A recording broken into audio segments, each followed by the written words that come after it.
Hey guys, tonight we're going to step into a time machine and travel back to a moment that officially shouldn't exist. A time when the history books say we were primitive nomads, but the evidence whispers a very different story. Imagine, we are standing on a high plateau in what is now Turkey, exactly 12,000 years ago. The air is biting cold, a remnant of the ice age that has gripped the planet for millennia. Below us, the world is wild. Woolly mammoths still thunder across the tundra, and saber-toothed cats stalk the shadows. By all conventional logic, the humans here should be huddled in caves, struggling to spark a fire, their lives defined by the desperate, daily hunt for survival. But look closer. In the flickering light of torches, you don't see savages. You see master masons, you see astronomers, you see hundreds of people working in perfect unison to erect limestone pillars weighing up to 50 tons. They aren't just stacking rocks, they are encoding the secrets of the cosmos into stone, building a temple complex so advanced that it would baffle engineers in the 21st century. And then, just as their work reaches its peak, the sky turns a blinding white. A roar deeper than sound shatters the earth, and a wall of fire and water erases them from existence, leaving us with nothing but silence. So what happened to these people? Why did we forget them? And is it possible that the civilization we call ours is actually built on the ruins of a much older, much greater human story? Thanks to new geological data and archaeological anomalies that refuse to stay buried, tonight we will venture into the darkness of prehistory to recover the memories we lost. Frankly, if you had been standing on that plateau when the sky fell, you wouldn't have had time to update your stone tablet before being vaporized. So, before you get comfortable, take a moment to like the video and subscribe, but only if you genuinely enjoy what I do here. That small click sends a big signal to the algorithm that long-form, serious educational content still matters. And to me, it's an incredibly meaningful show of support. Thank you so much for helping keep this channel going strong. It always fascinates me to see where you're all tuning in from. Let me know in the comments where you are in the world and what time it is for you. Now, dim the lights, maybe turn on a fan for that soft background hum, and let's ease into tonight's journey together. You have to admit, there is something incredibly comforting about the standard timeline of history. It's the story we're all taught in school, and it serves as a kind of psychological security blanket for our species. It goes something like this. For hundreds of thousands of years, we were simple hunter-gatherers, roaming the plains, chipping away at flint, and generally worrying about where our next meal was coming from. It was a long, dark epoch of stagnation. Then, suddenly, around 5,000 years ago, a light bulb flickered on in the Fertile Crescent. We figured out agriculture, we invented writing, we built the first cities in Sumer, and humanity began a slow, steady, linear march upward toward the iPhone, the space station, and the drive-through cheeseburger. We love this story because it's tidy. It suggests that we are the pinnacle of progress, the first and only time humanity has ever reached this level of sophistication. It implies that civilization is a singular event, a one-way street leading directly to us. But what if that story is wrong? Not just slightly inaccurate, but fundamentally, catastrophically incomplete. Think about the last time you lost your keys. You know they exist, you know you had them, but for a maddening hour, they are effectively gone from your reality. Now multiply that feeling by 100,000 years. As you begin to peel back the layers of the earth, you start to get this nagging sensation, a splinter in your mind, that we are missing a massive set of keys. You see, the Earth is not a gentle custodian of the past. It is a violent, churning, recycling machine. Tectonic plates subduct, grinding entire continents into magma. Glaciers scour the landscape like belt sanders, and sea levels rise and fall, swallowing coastlines where humans have always preferred to live. If a sophisticated civilization had existed during the last ice age, the evidence of its existence would have been systematically destroyed by the planet itself. This brings us to the core idea we're going to explore tonight, a concept that is terrifying to some and liberating to others. Humanity is a species with amnesia. We are like a person who wakes up in a hospital bed with a distinct headache and no memory of who they are or how they got there. We look around and see fragments of a past life we can't explain. We find maps that show Antarctica without ice, centuries before we supposedly knew Antarctica existed. We stumble upon underwater ruins of massive staircases and pyramids off the coast of Japan, sitting at depths that haven't been dry land since the oceans rose 10,000 years ago. We find precision-engineered stone jars in Egypt that we would struggle to replicate today with diamond-tipped drills, attributed to a people who supposedly only had soft copper chisels. These aren't just random oddities or religious artifacts, as traditional archaeology loves to label anything it can't explain. They are crumbs.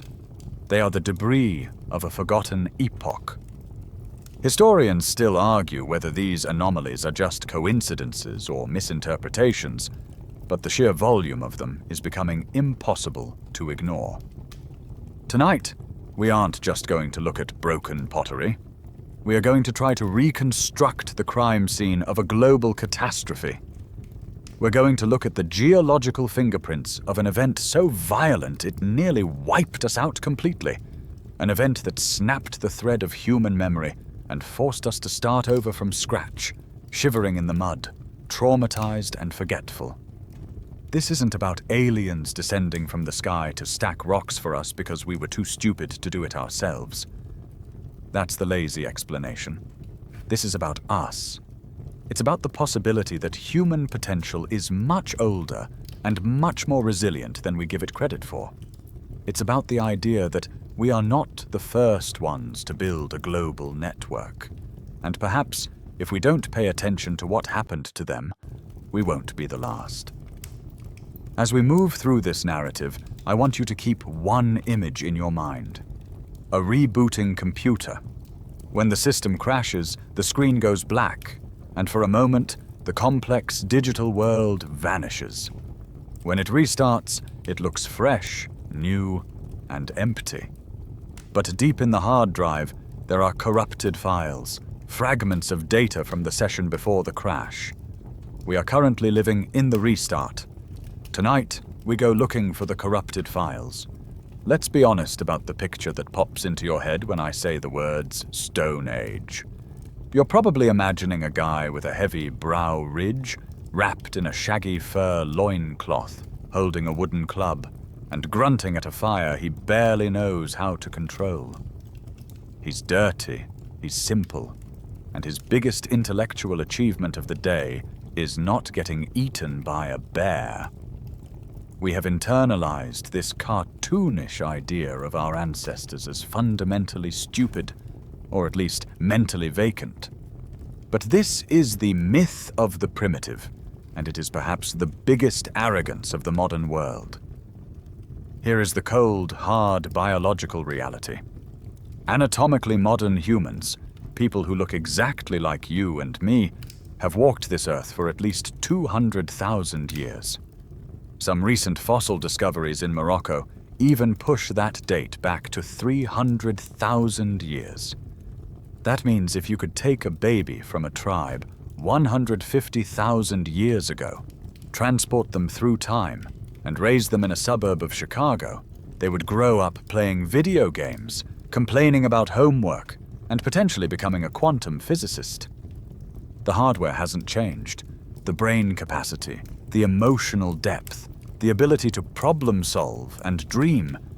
It was all there from the beginning. We didn't suddenly evolve the intelligence to build civilization 5,000 years ago, like a software update that finally finished downloading. We have always been smart. So you have to ask yourself the uncomfortable question. What on earth were we doing for the first 195,000 years? Mainstream history asks you to believe that for 98% of our existence, humanity just sat around. We supposedly spent nearly 2,000 centuries effectively staring at the wall, content to live in caves and chase gazelles, until one sunny afternoon in Mesopotamia, someone accidentally planted a seed, and boom! Suddenly we have writing, mathematics, law codes, and complex architecture, all appearing in the blink of a geological eye. Does that sound like human nature to you? Humans are restless. We are tinkerers. We are obsessed with improving our situation. The idea that we stagnated for 200 millennia violates everything we know about our species' drive. It's far more likely that we did do things, amazing things, but the evidence of those achievements has simply vanished. This brings us to the problem of evidence itself, or what I like to call the fragility of the modern ego. We assume that because we build with steel and concrete, our civilization is permanent. But you need to realize how quickly the modern world would rot away if we weren't here to maintain it. Let's run a thought experiment. Imagine humanity vanishes tomorrow. No bombs, no destruction, we just poof out of existence. What happens to our great cities? Within roughly 500 years, your house is gone. Wood rots, drywall dissolves.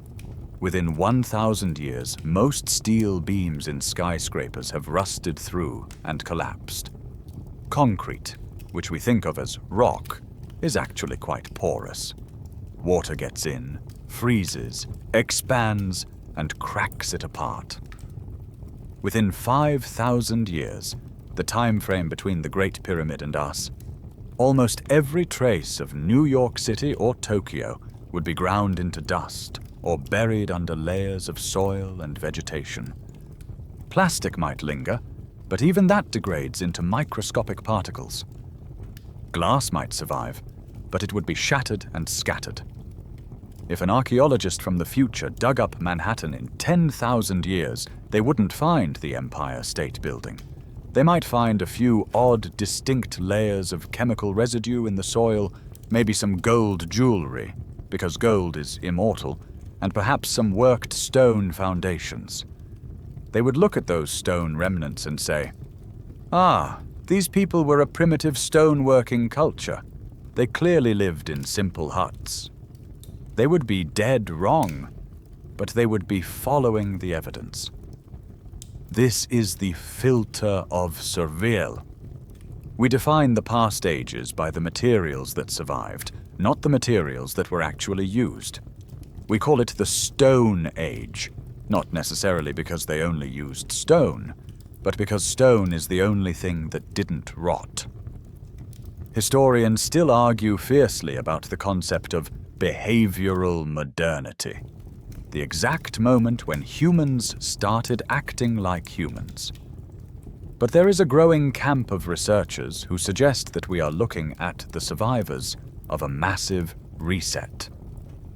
The primitive hunter-gatherers we find evidence of might not be the pinnacle of that era's culture. They might be the refugees. Think about it. If our civilization collapsed today, who would survive? The investment bankers in high-rise condos would starve in a week. The people who would survive, the ones who would carry on the human genetic line, are the survivalists, the remote tribes, the people who already know how to hunt and fish. 10,000 years from now, Their descendants would be the ones leaving behind stone tools and campfires. An archaeologist digging them up would conclude that the 21st century was a time of primitive nomadic living, completely missing the fact that we once had the internet and space travel. We have to stop looking at our ancestors as intellectual children. They faced a world far more hostile than ours, filled with megafauna and erratic climates. And as we are about to see, they didn't just survive the elements. They survived a cataclysm so violent it nearly sterilized the planet. We aren't finding the remains of a primitive people. We are walking through the graveyard of a forgotten world, picking through the few indestructible headstones that were left behind. Now that we've stripped away the illusion that our ancestors were too stupid to build a civilization, we have to look at the event that likely destroyed whatever they did build. Every good murder mystery needs a weapon, and in the case of lost human history, the weapon is a smoking gun found in the geological record, dated precisely to 12,800 years ago. This is the boundary of the Younger Dryas, and it is the moment the world broke.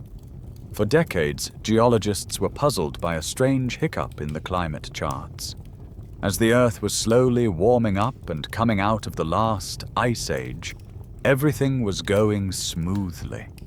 The ice sheets were melting gradually, sea levels were creeping up, and life was flourishing. Then abruptly, and I mean in the span of just a few years, maybe even less, the planet was plunged back into a deep freeze.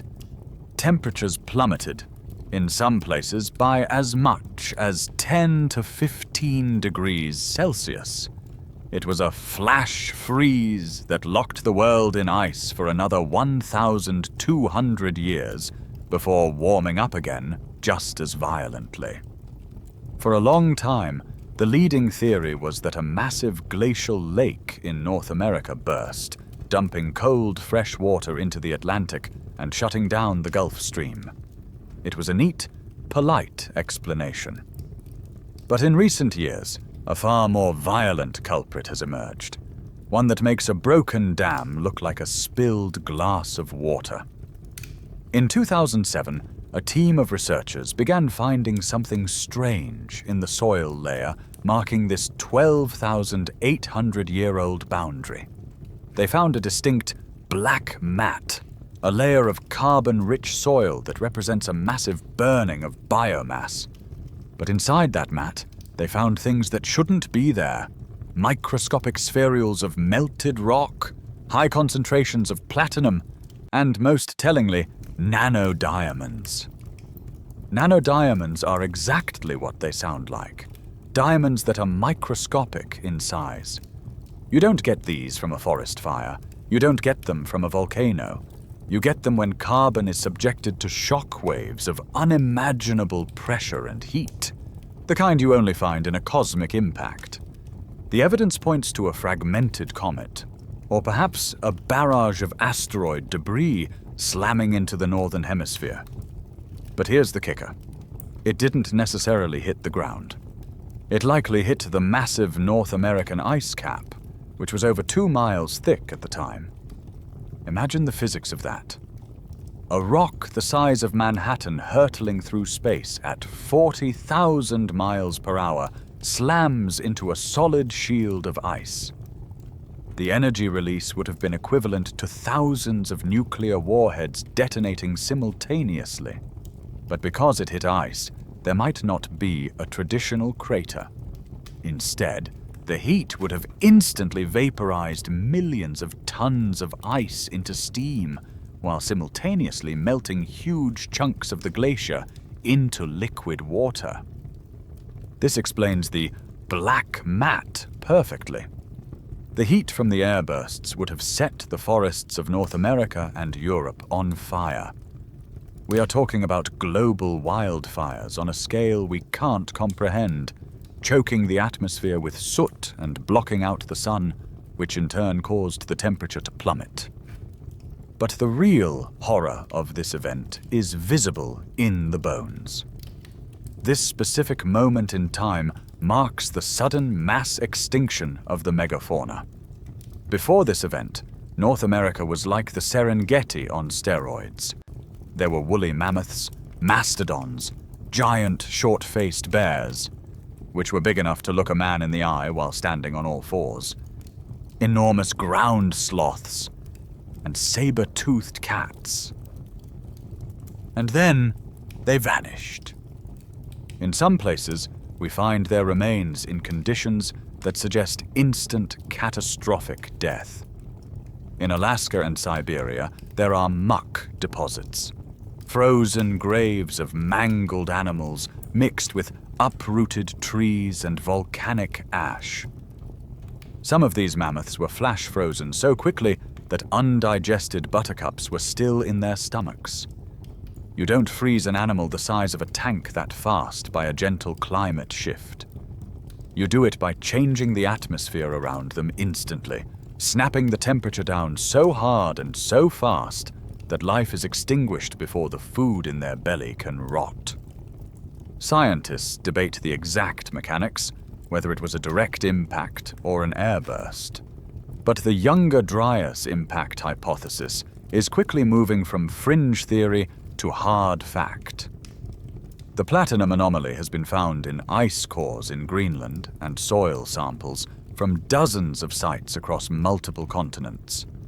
Now, put yourself back in the shoes of the humans living through this. You are witnessing the sky turn to fire. The forests are burning. The ground is shaking. And then the water comes. Because if you melt a substantial portion of the North American ice cap in a single afternoon, that water has to go somewhere. This wasn't just a bad day. This was the apocalypse. It was an event that would have wiped out any sophisticated infrastructure that existed, scattered the survivors, and traumatized the collective psyche of our species for thousands of years. And curiously enough, almost every ancient culture on Earth has a story about exactly this kind of event. They don't call it the Younger Dryas. They call it the Great Flood. If you manage to survive the initial fireball and the shockwave we just talked about, your problems were actually just beginning. Because, as we noted, that heat didn't just vanish. It went into the ice. And when you flash melt millions of cubic kilometers of glacial ice, you don't get a gentle stream. You get a global plumbing disaster of biblical proportions. Geologists call this event Meltwater Pulse 1b. It's a sterile academic name for what was essentially a liquid wall of death. We know for a fact that around this time, global sea levels shot up by roughly 400 feet. That is not a typo. Imagine the coastline of your favorite beach today. Now imagine the ocean rising vertically by the height of a 40-story skyscraper. This didn't happen over millions of years. The geological record suggests it happened in intense,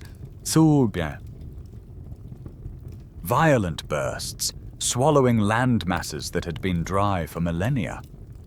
To see the scars of this violence, you don't need a time machine.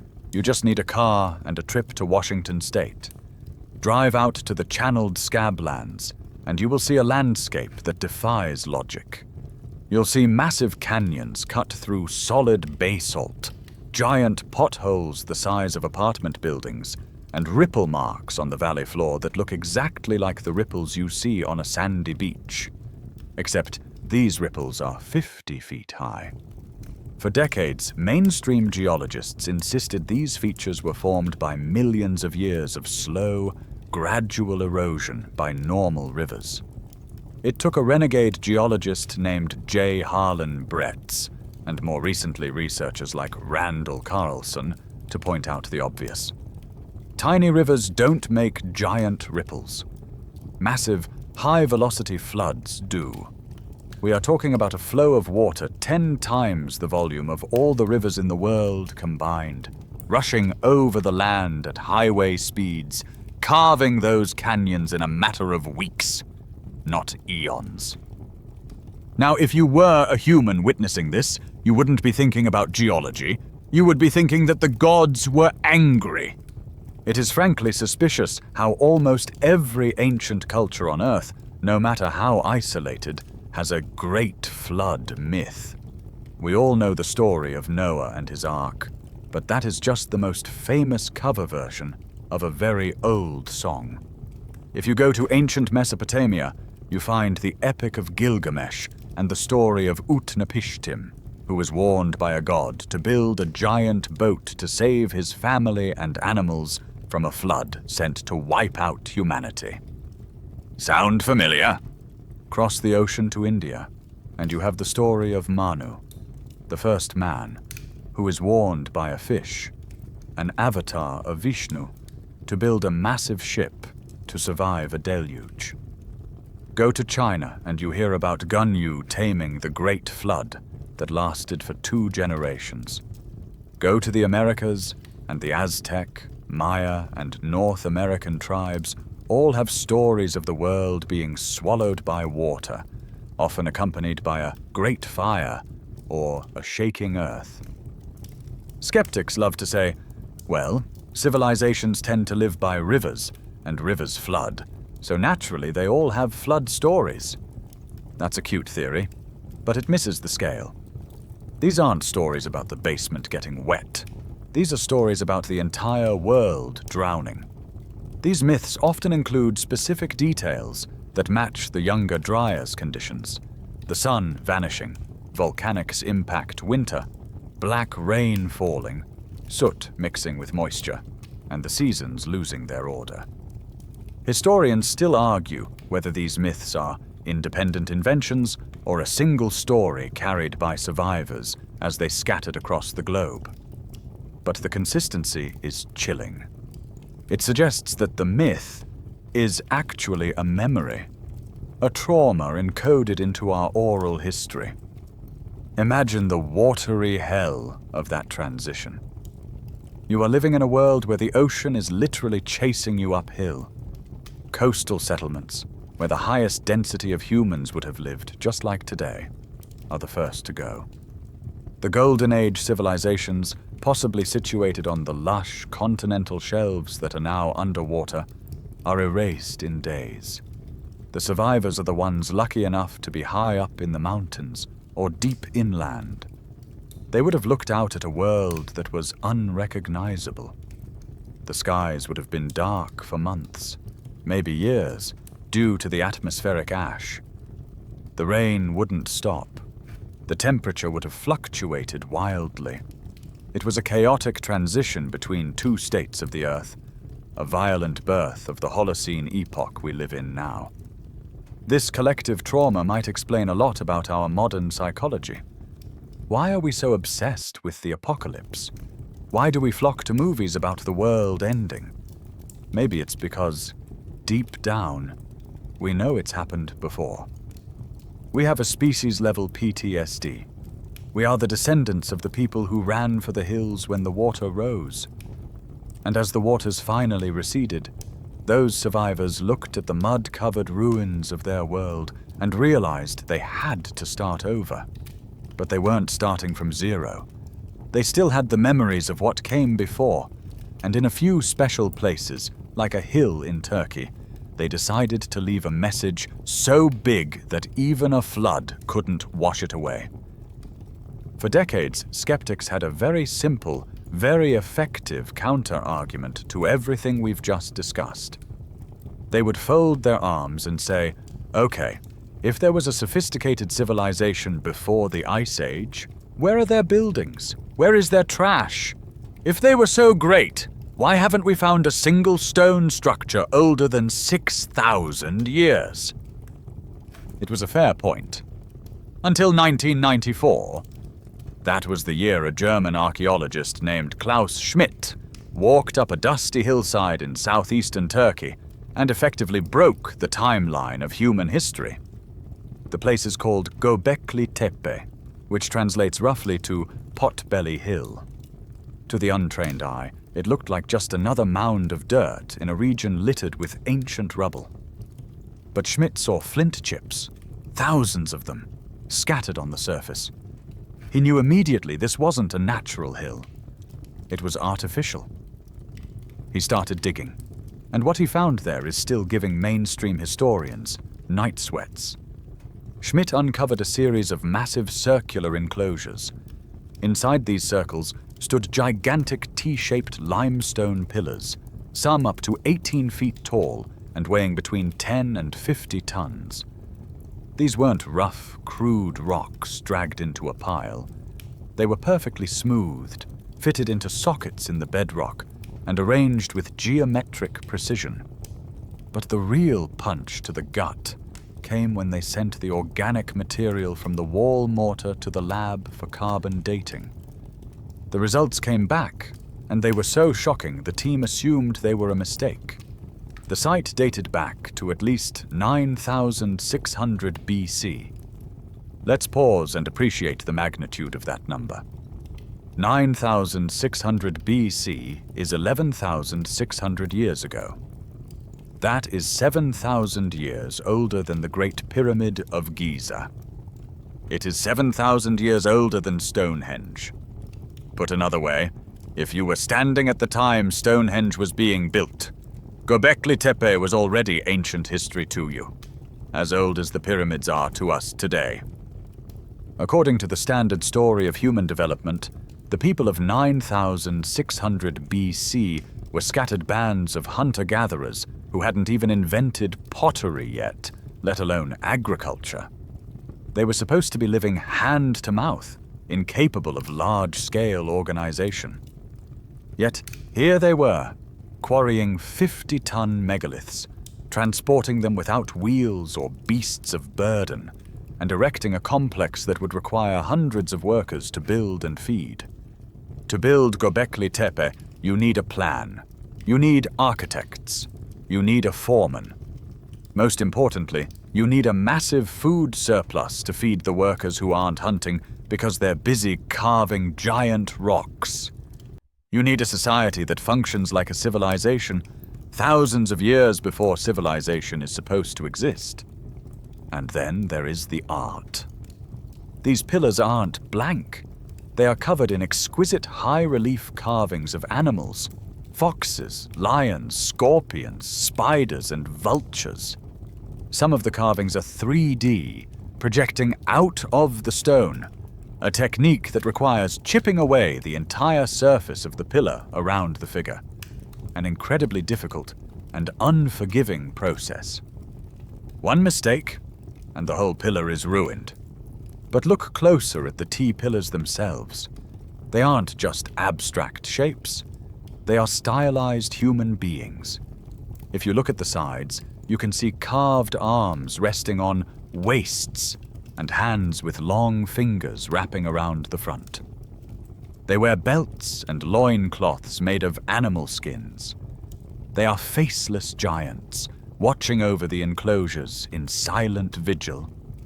Historians still argue whether these enclosures were temples, astronomical observatories, or meeting houses for different tribes. But the temple theory is the most popular, leading to the revolutionary idea that religion came before civilization. The standard model said we got organized agriculture and then built temples. Göbekli Tepe suggests we built temples first, and the need to feed the builders forced us to invent agriculture. It completely reverses the cause and effect of human progress. But here is the strangest part of the story, the part that truly makes no sense unless you view it through the lens of a post-cataclysmic recovery. Göbekli Tepe wasn't destroyed. It wasn't conquered. It didn't fall into ruin over millennia. Around 8,000 BC, the people who built it did something baffling. They buried it. They didn't just walk away. They deliberately, painstakingly backfilled the entire complex with thousands of tons of rubble, stone chips, and soil. They covered their masterpiece, completely hiding it from view, and then they vanished. Why would you do that? You don't bury a cathedral unless you are trying to protect it or hide it.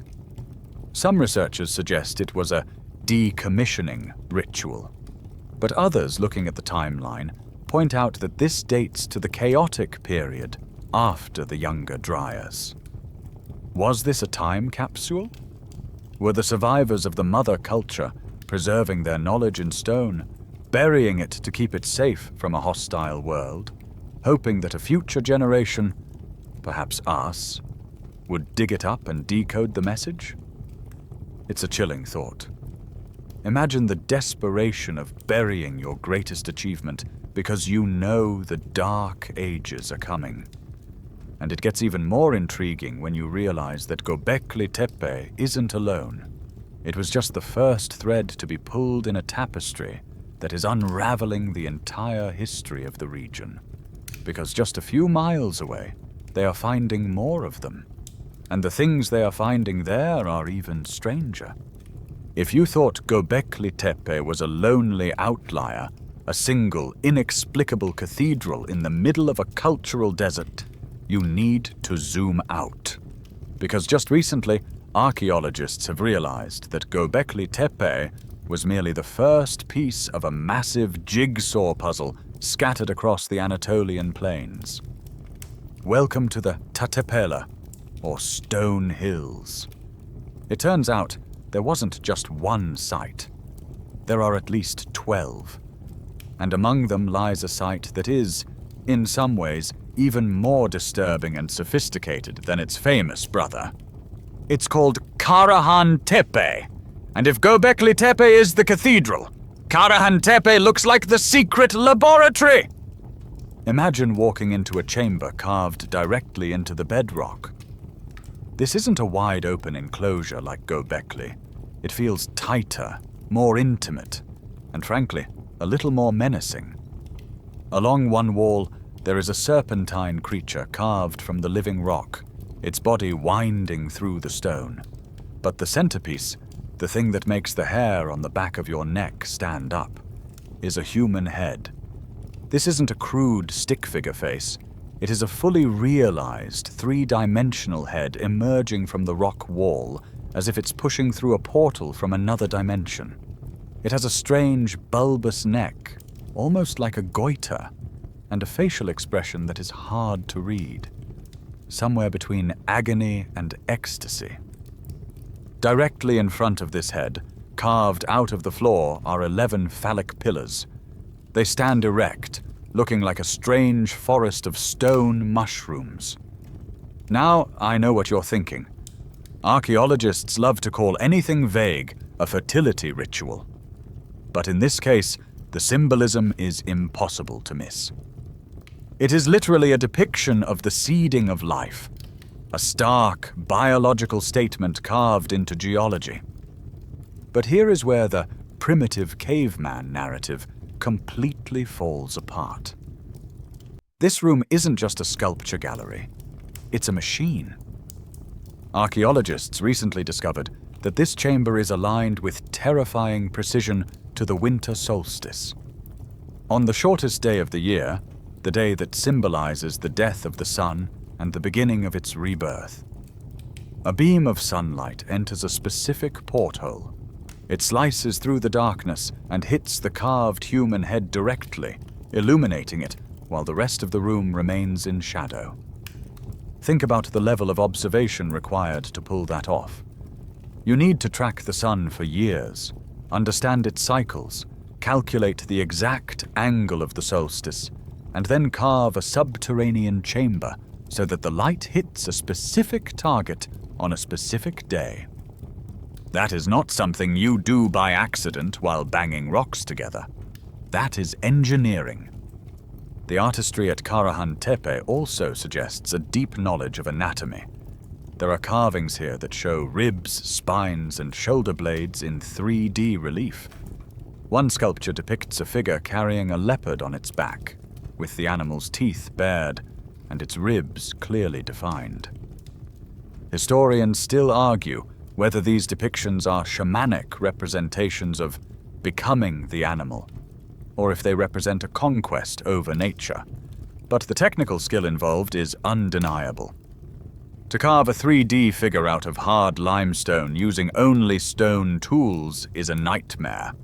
It requires planning in negative space, removing everything that isn't the leopard. So what was this place?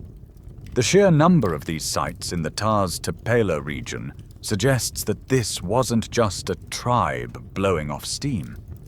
This was a metropolis of temples. It implies a social network of thousands of people sharing resources, sharing a religion, and sharing a very specific, high-tech style of masonry.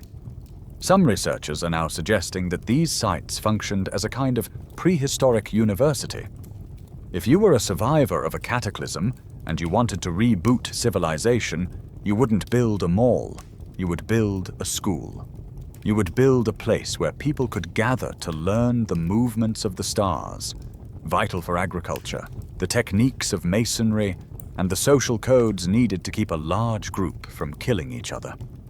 The phallic pillars and the birthing imagery might not just be about making babies, they might be about the rebirth of humanity itself. The winter solstice alignment reinforces this. The sun returns, life returns. We survive the long, dark winter. But there is a darker implication here too. The creatures depicted at Karahan Tepe are often aggressive. There are scorpions, snakes, and growling predators, unlike the peaceful pastoral scenes we see in later Neolithic art. This art feels defensive. It feels like the work of people who viewed nature as a threat, something to be feared and controlled. That fits perfectly with the mindset of a people who had recently seen nature try to kill them. The discovery of Karahan Tepe proves that the impossible explosion of culture wasn't a fluke. It was a concerted regional effort, and it sets the stage for the next great mystery. Because after these sites were buried and abandoned, the knowledge didn't just disappear. It went underground, gestated for a few millennia, and then suddenly, inexplicably, popped up hundreds of miles away in the deserts of Iraq and Egypt, fully formed and ready to conquer the world. Fast forward a few thousand years from the buried hills of Turkey. We leave the misty highlands and descend into the scorching heat of the fertile plains between the Tigris and Euphrates rivers. Here, in what is now Iraq, we encounter a mystery that is, in many ways, even more frustrating than the silence of the hunter-gatherers. We encounter the sudden explosive birth of Sumer. Open any standard history textbook, and it will tell you that civilization began here around 4000 BC. But the way it describes this beginning is almost comical. It basically says that for millennia, people were simple farmers living in mud huts. And then, virtually overnight, they decided to invent writing, complex mathematics, the wheel, monumental architecture, the 60-second minute, the 360-degree circle, codified law, and the concept of kingship. It's the historical equivalent of a toddler waking up one morning and suddenly knowing how to file corporate taxes and play a concerto on the violin. There is no developmental phase for many of these technologies in the archaeological record. We don't see 1,000 years of garbage writing where they were trying to figure out grammar. We see fully formed, complex cuneiform appearing almost out of the blue. We see high-rise ziggurats. We see a society that is already perfect. Now, if you were a Sumerian and I asked you, "Hey, how did you guys figure all this out so fast?" you would look at me like I was an idiot. You would point to your clay tablets and say, "We didn't figure it out. They gave it to us." The Sumerians were meticulous record keepers, and they were very clear about their origins. They didn't claim to be geniuses. They claimed to be students. They describe a pantheon of beings, the Anunnaki, who brought the gifts of civilization to humanity. Now, hang on. Before you roll your eyes and think aliens, Let's strip away the sci-fi conspiracy theories and look at the text literally. The word Anunnaki is often translated as those who from heaven to earth came, which sounds extraterrestrial. But it can also mean those of royal seed, or the princely offspring. If we apply our survivor lens to this, it starts to make sense. If a group of sophisticated survivors from a lost civilization, like the ones who built Gobekli Tepe, arrived in Mesopotamia, possessing knowledge of agriculture, masonry, and astronomy, how would they appear to the local subsistence farmers? They would look like gods. They would be taller, better nutrition, smarter, better education, and they would know magic, technology. The Sumerian King List, a document that lists the reigns of kings, explicitly divides history into two parts: before the flood and after the flood. It states that kingship descended from heaven, first at Eridu, reigned for huge periods, then the flood swept over everything, and kingship had to be lowered from heaven a second time. It's the same story of reboot and recovery we keep seeing. But if you want physical proof that technology was inherited rather than developed, you have to leave Sumer and hop over to Egypt. Because there is something buried under the sands there that destroys the idea of linear progress. We are taught that technology improves over time. The Model T Ford leads to the Ferrari, the brick phone leads to the smartphone. But in ancient Egypt, we see the opposite. We see technological devolution. Deep beneath the step pyramid of Saqqara, archaeologists found over 40,000 stone vases. These aren't your grandmother's flower pots. These are vessels made from some of the hardest stones on Earth: schist, diorite, and granite. Here is the scientific problem. Diorite ranks about a 7 or 8 on the Mohs scale of hardness. It is harder than steel.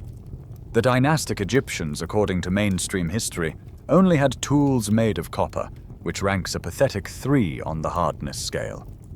Trying to cut diorite with copper is like trying to cut a steak with a marshmallow. It physically cannot be done. Mainstream Egyptologists will tell you they used sand, quartz, as an abrasive and pounded the rock for months. But look at the vases. They are elegant.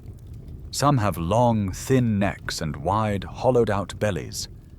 They are perfectly balanced. Some sit on bases the size of a chicken egg, but are perfectly stable because their center of gravity is engineered to perfection.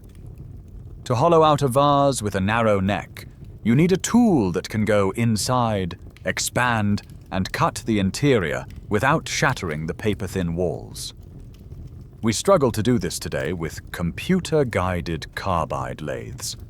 Yet we are supposed to believe that people pounding rocks with other rocks achieved this level of geometric perfection. Here is the clincher. These vases are found in the oldest strata of Egypt. As you move forward in time to the later dynasties, the ones who supposedly had better technology, the quality of stonework gets worse. They stop making diorite vases and switch to soft limestone and alabaster, or just simple clay. Why would a civilization forget how to make its most precious items? The answer is simple. They didn't forget. They never knew how to make them in the first place. These 40,000 vases were likely heirlooms. They were the family silver, salvaged from the wreckage of the previous age and hoarded by the early pharaohs as symbols of divine authority. The early Egyptians were essentially scavengers living in the ruins of a giant, collecting the high-tech debris of the gods and trying to emulate it. Historians still argue whether these artifacts are misdated or if we are underestimating the power of sand and patience. But when you run your hand over the cool, polished surface of a pre-dynastic diorite bowl, checking it against a laser level and finding no deviation, you realize you aren't looking at the clumsy work of a beginner. You are looking at the legacy of a master who vanished and left the students to figure out the rest on their own. And as it turns out, the Sumerians and Egyptians weren't the only ones who claimed to have had teachers. Almost every ancient culture tells the specific story of a group of magicians who arrived to jumpstart civilization. If you were a scientist or an engineer who somehow survived the end of the world, what would you do?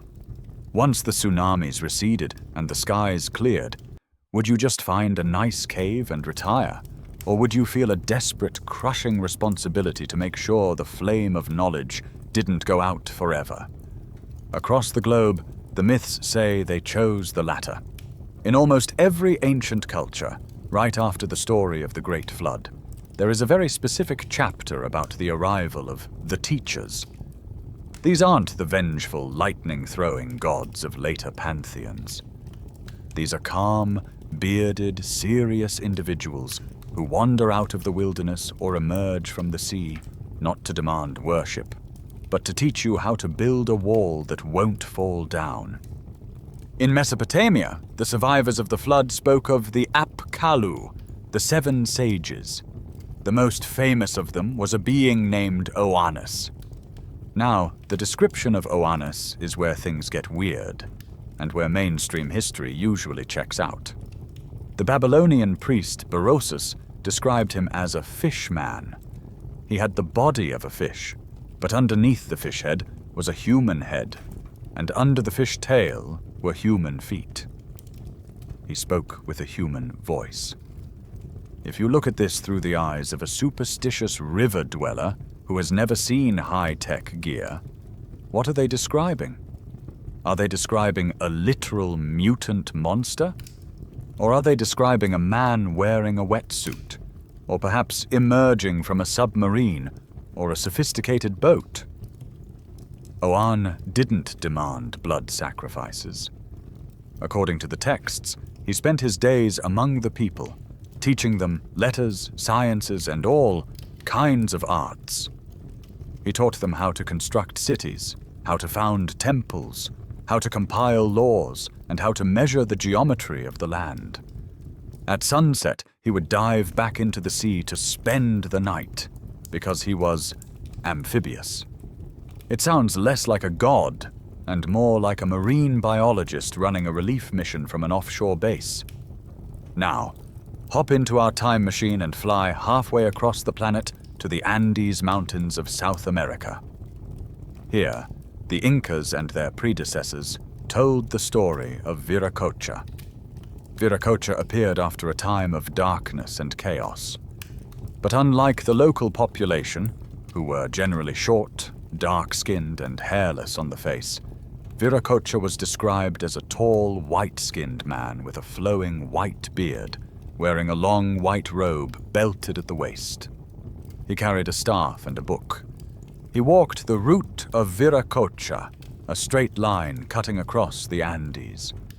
Everywhere he went, he healed the sick and taught the locals how to terrace the mountains for agriculture, how to build irrigation channels, and, crucially, how to cut stone with impossible precision. He was a civilizer. And like Oannes, when his work was done, he didn't die. He walked out across the waves of the Pacific Ocean, promising to return. Head north to Mexico, and you find Quetzalcoatl, or Kukulkan to the Maya. We usually picture him as a feathered serpent dragon, which is his symbolic form. But in the human legends, he was, again, a tall, bearded man with fair skin who arrived from the sea. He prohibited human sacrifice, which the locals loved to do, and taught metallurgy, astronomy, and agriculture. He was a pacifist in a land of warriors.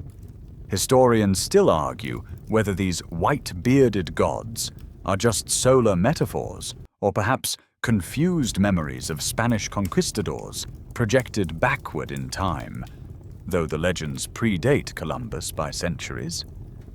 But the pattern is too specific to ignore.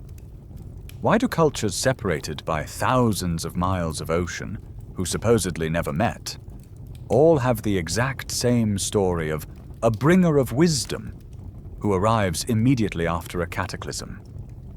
They are always few in number. They are always non-violent. They always possess knowledge that is vastly superior to the locals. And they always focus on the hard sciences of civilization: masonry, law, and farming. This doesn't sound like religion, it sounds like a technology transfer. Imagine the survivors of that mother culture we talked about. Their continent is gone. Their cities are underwater. A handful of them escape on ships or flee to the high mountains. They realize that the rest of humanity has been knocked back to the Stone Age. They know that if they die, the knowledge of mathematics, astronomy, and engineering dies with them. So, they split up. They become missionaries of science. They wander into the camps of the hunter-gatherers, the people who survived by hiding in caves. And they say, "Listen, we don't have much time. Put down the flint. Here is how you plant corn. Here is how you stack rocks so the next earthquake doesn't kill you. Here is how you watch the stars to know when the winter is coming." The locals, primitive and traumatized, look at these men with their strange clothes and their magical tools, and they don't see refugees. They see gods. They weave them into their myths. They worship the messenger and eventually forget the message. But the sages left behind more than just stories. In some places, they seemingly left behind physical bunkers, places designed to keep people safe when the sky fell. And if you want to see the most claustrophobic, undeniable proof of high-tech survival planning, you have to go back to Turkey. But this time, we aren't going up a hill. We are going deep, deep underground. Imagine you are a simple homeowner in the Cappadocia region of Turkey in 1963. You're doing some home renovations, maybe knocking down a basement wall to make a little extra room for storage. You swing your sledgehammer, the wall crumbles, and instead of dirt, you find a dark, empty room that shouldn't be there. You step inside, and you find another opening leading down. And another. And another. You haven't just found a secret room. You have accidentally discovered the entrance to a buried metropolis large enough to house 20,000 people.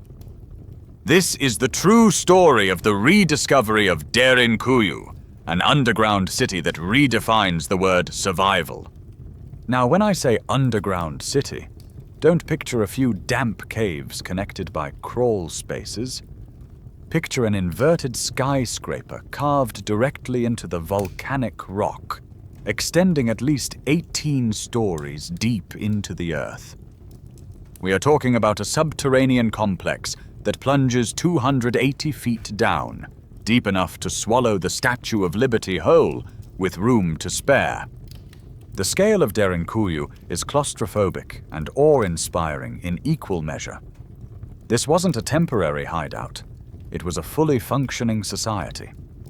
As explorers mapped the tunnels, they found stables for livestock on the upper levels, so the smell wouldn't drift down, wine and oil presses, dining halls, storage rooms, chapels, and even a religious school with barrel-vaulted ceilings. But the real genius of Derinkuyu isn't the architecture, it's the life support systems. If you put 20,000 people and their cattle in a hole in the ground, everyone suffocates in a matter of hours. Yet the air in Derinkuyu is fresh, even at the deepest levels. The builders constructed over 50 massive ventilation shafts that pierce all the way from the surface to the bottom floor. These shafts were engineered to create a natural airflow, pulling stale air out and pushing fresh air in, acting as a primitive but perfect air conditioning system. The shafts also doubled as wells, tapping into the water table far below, ensuring that the city had an infinite supply of fresh water that couldn't be poisoned by enemies on the surface. And speaking of enemies, Derinkuyu was built with paranoia baked into every hallway. The corridors are narrow and winding, forcing anyone walking through them to move single file. A nightmare for an invading army. But the ultimate defense mechanism is the doors. Scattered throughout the levels are massive, circular millstones, weighing up to 1,000 pounds each. These aren't just rocks, they are rolling blast doors. They are engineered so that they can be rolled shut to block the corridor. But, and this is the crucial detail, they can only be opened or closed from the inside. Once that door is rolled into place, the people inside are sealed off. There is no handle on the outside. It is the architectural equivalent of locking the airlock. So, the billion-dollar question is, who were they hiding from? Mainstream historians usually attribute the city to the Phrygians, around the 8th century BC, or early Christians fleeing Roman persecution. And yes, Christians definitely used them later. We find their crosses painted on the walls. But did they build them? Or did they just find them and move in, just like the guy in 1963? The sheer scale of the excavation, removing millions of tons of rock without metal shovels or explosives, suggests a much deeper, more desperate purpose than just hiding from a Roman patrol.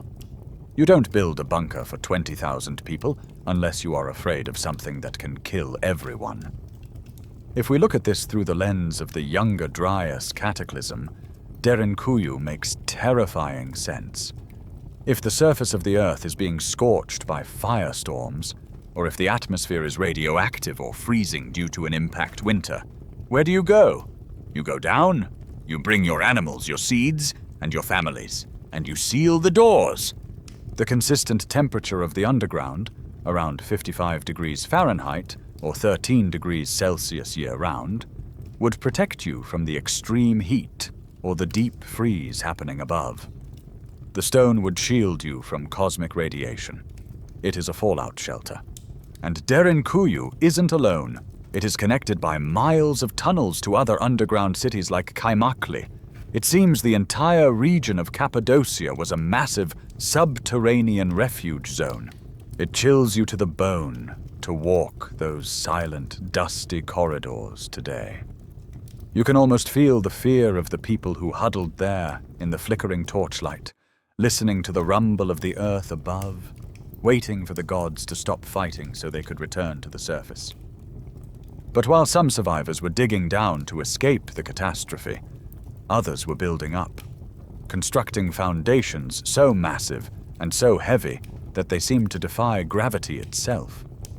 To see the most impossible of these foundations, we have to travel south to Lebanon, to a place where the stones are so big they make the blocks of the Great Pyramid look like Lego bricks.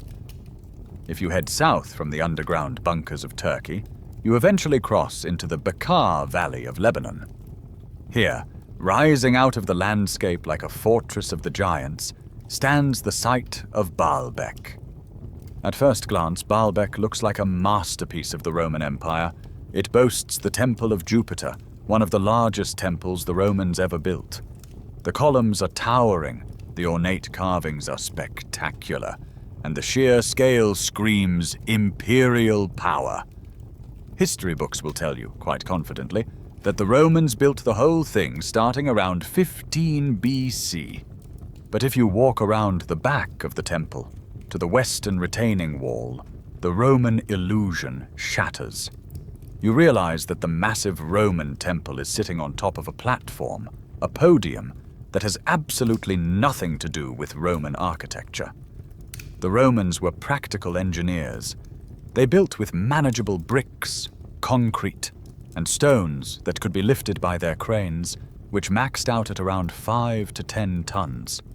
Yet forming the foundation of this podium are 3 limestone blocks known as the trilithon. These aren't just big rocks. They are geological monsters. Each of these 3 stones weighs approximately 800 tons. To give you a sense of scale, that is the equivalent of stacking 400 mid-size sedans into a single block of stone. Now, ask yourself, why? Why would a Roman engineer who has access to perfectly good concrete and small bricks decide to quarry, transport, and lift 3 800-ton blocks to use as a foundation? It's an engineering nightmare. It's inefficient, dangerous, and frankly unnecessary. Unless you aren't the one who built it. Unless you just found it there and decided it was a nice flat spot to build a temple. But the trilithon is just the appetizer. If you leave the temple complex and drive about a mile to the nearby quarry, you find the main course. Lying in the ground, still attached to the bedrock on one side, is a block known as the Stone of the Pregnant Woman. For a long time, it was considered the largest cut stone on Earth. It weighs an estimated 1,000 to 1,200 tons. But in 2014, archaeologists dug a little deeper around it and found another one underneath it. This third block is estimated to weigh 1,650 tons. Let's be very clear about what 1,650 tons means. A modern heavy-lift crane, the kind used to build nuclear power plants or skyscrapers, struggles to move loads of that magnitude. To move a weight like that today, we need specialized custom-built crawler machinery and weeks of planning. We are supposed to believe that people in togas, using wooden rollers, hemp ropes, and manpower, dragged these stones uphill from the quarry and lifted them 20 feet into the air to place them in a wall. The physics of wooden rollers breaks down at this weight. The wood would be crushed to pulp under the pressure. The ropes would snap. The sheer amount of friction is mind-boggling.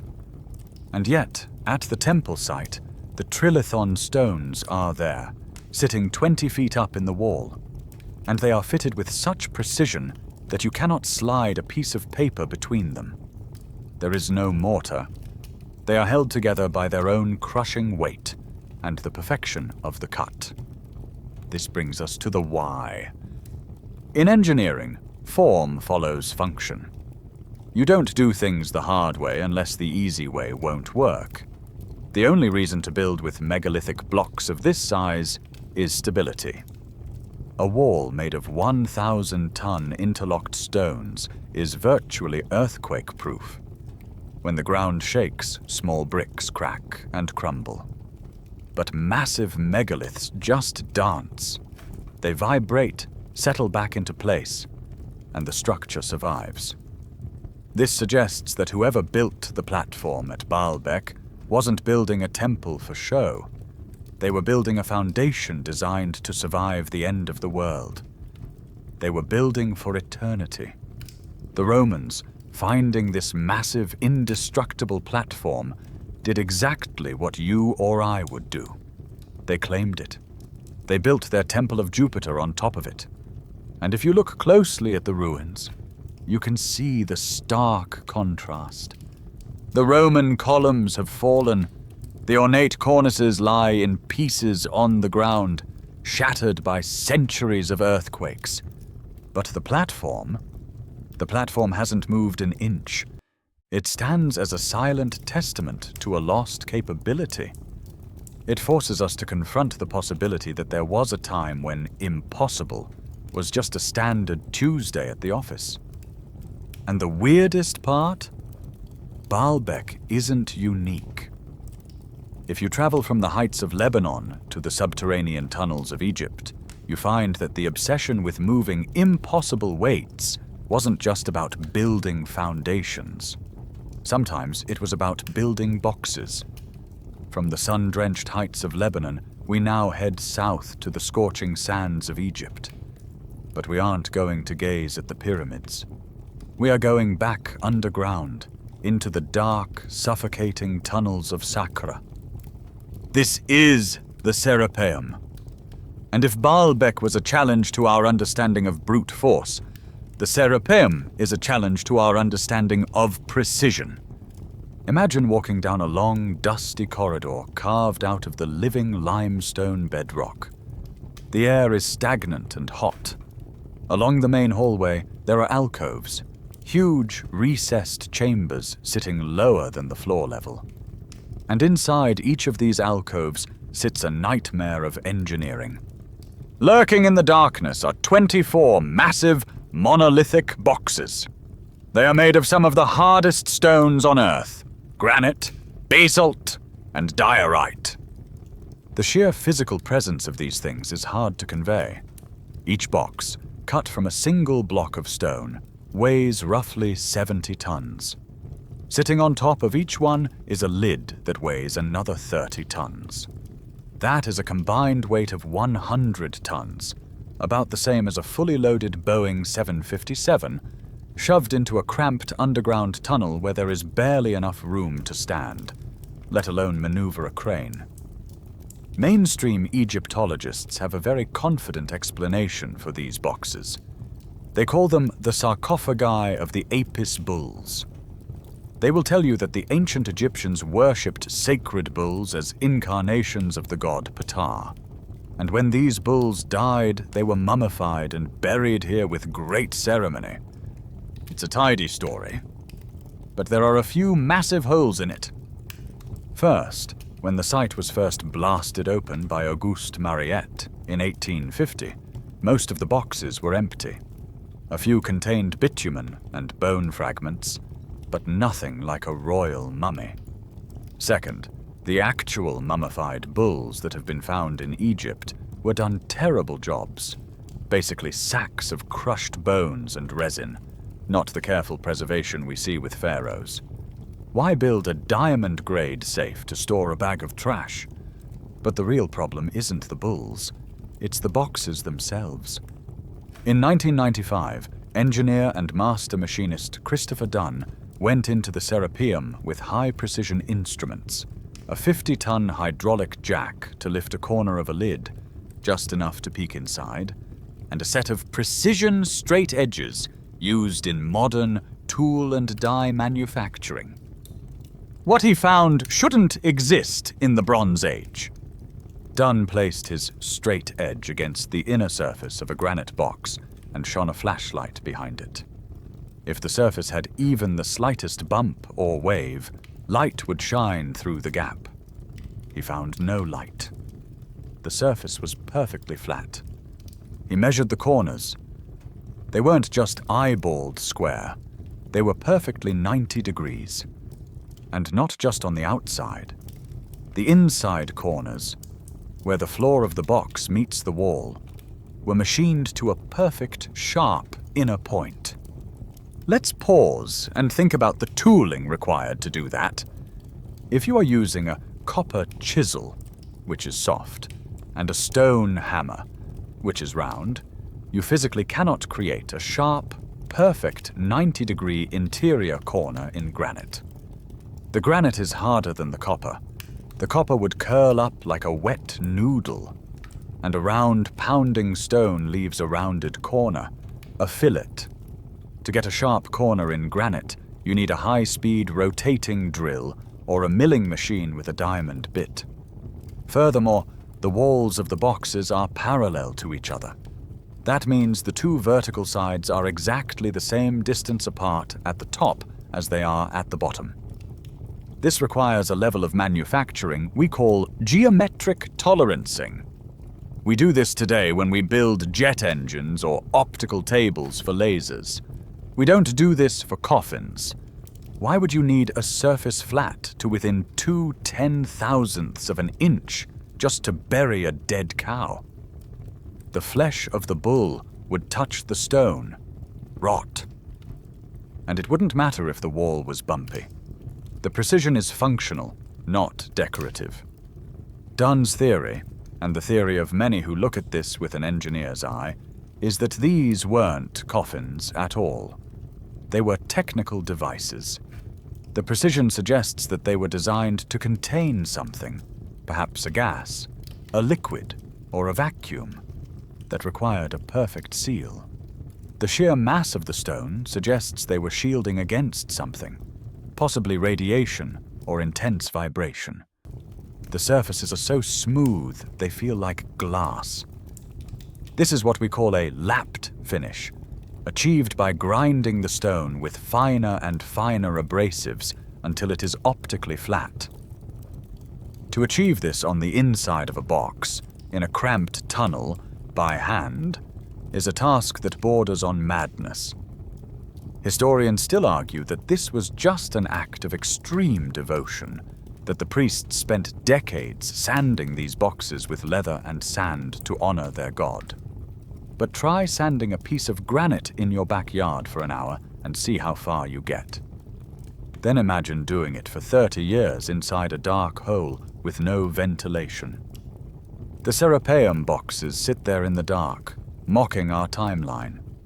They are like black obelisks from 2001, a space odyssey, artifacts of a technology that had mastered the manipulation of hard stone in ways we are only just rediscovering.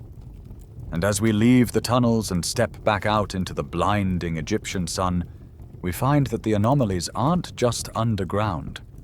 Just a few miles away, guarding the Giza Plateau, sits the most famous statue in the world. And if you listen to the geologists instead of the historians, it is telling a story that pushes the timeline back, not by centuries, but by thousands of years. We climb out of the suffocating depths of the Serapeum, blink in the bright sunlight, and head a few miles north to the Giza Plateau. Here, guarding the pyramids, sits the most recognizable statue on Earth, the Great Sphinx. You've seen it 1,000 times in movies and textbooks. It's the ultimate symbol of ancient mystery. But I want you to stop looking at its face. The face is what the tourists look at. It's what the historians talk about. But if you want to know the truth about this monument, you have to ignore the head entirely and look at the body. And more importantly, you have to look at the bathtub it's sitting in. The Sphinx was carved directly out of the bedrock. To make it, the builders had to cut a deep horseshoe-shaped trench around the limestone plateau, leaving a massive block in the middle, which they then sculpted. This means the walls of that trench, the Sphinx enclosure, are made of the exact same rock as the Sphinx itself. When you look closely at these walls, and at the body of the Sphinx, you notice something strange. They don't look like they've been sandblasted. Wind erosion, which is what you get in a desert, creates horizontal scouring.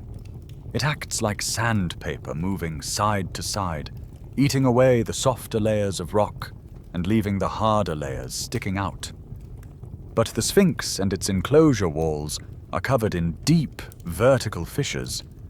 The rock looks like it has been melted, or like a cascading candle. It has a rolling, undulating surface. In the early 1990s, a geologist named Dr. Robert Schoch from Boston University took a look at these walls. Now, Schoch wasn't an archaeologist. He was a hard science rock guy. He didn't care about pharaohs or mummies. He looked at the weathering patterns and said, quite simply, "This is precipitation-induced weathering." In plain English, rain, and not just a light sprinkle. We are talking about torrential, heavy, sustained rainfall over a very long period of time. Here is the problem that made the academic world explode. It doesn't rain like that in Giza. Not now, and not for a very long time. The Sahara Desert has been a bone-dry, hyper-arid region for the last 5,000 years. The last time Egypt saw the kind of heavy, monsoon-like rains required to cause that level of deep vertical erosion was during a period known as the Green Sahara, or the Neolithic subpluvial. That period ended roughly around 5,000 to 3,000 BC, but the heavy rains were much earlier, peaking around 7,000 to 9,000 BC. If the Sphinx was eroded by rain, it must have been standing there, carved and open to the elements, when the rains were falling. This pushes the construction date of the Sphinx back from the orthodox date of 2500 BC, the time of Pharaoh Khafra, to at least 7000 BC, or possibly even 10,500 BC, right into the window of the Younger Dryas and our lost civilization. When Schoch presented this data, Egyptologists didn't just disagree, they panicked. One famous archaeologist essentially said, "That can't be true, because if it were true, our history books would be wrong." It was circular logic at its finest. They argued that since no civilization existed back then to carve it, the geological evidence must be wrong.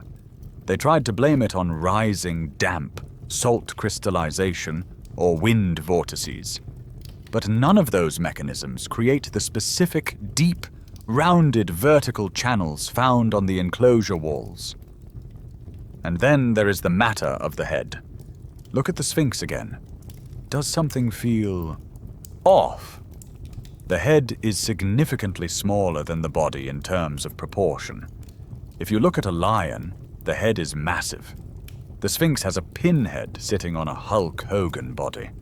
The theory, and it makes perfect sense, is that the head we see today is not the original head.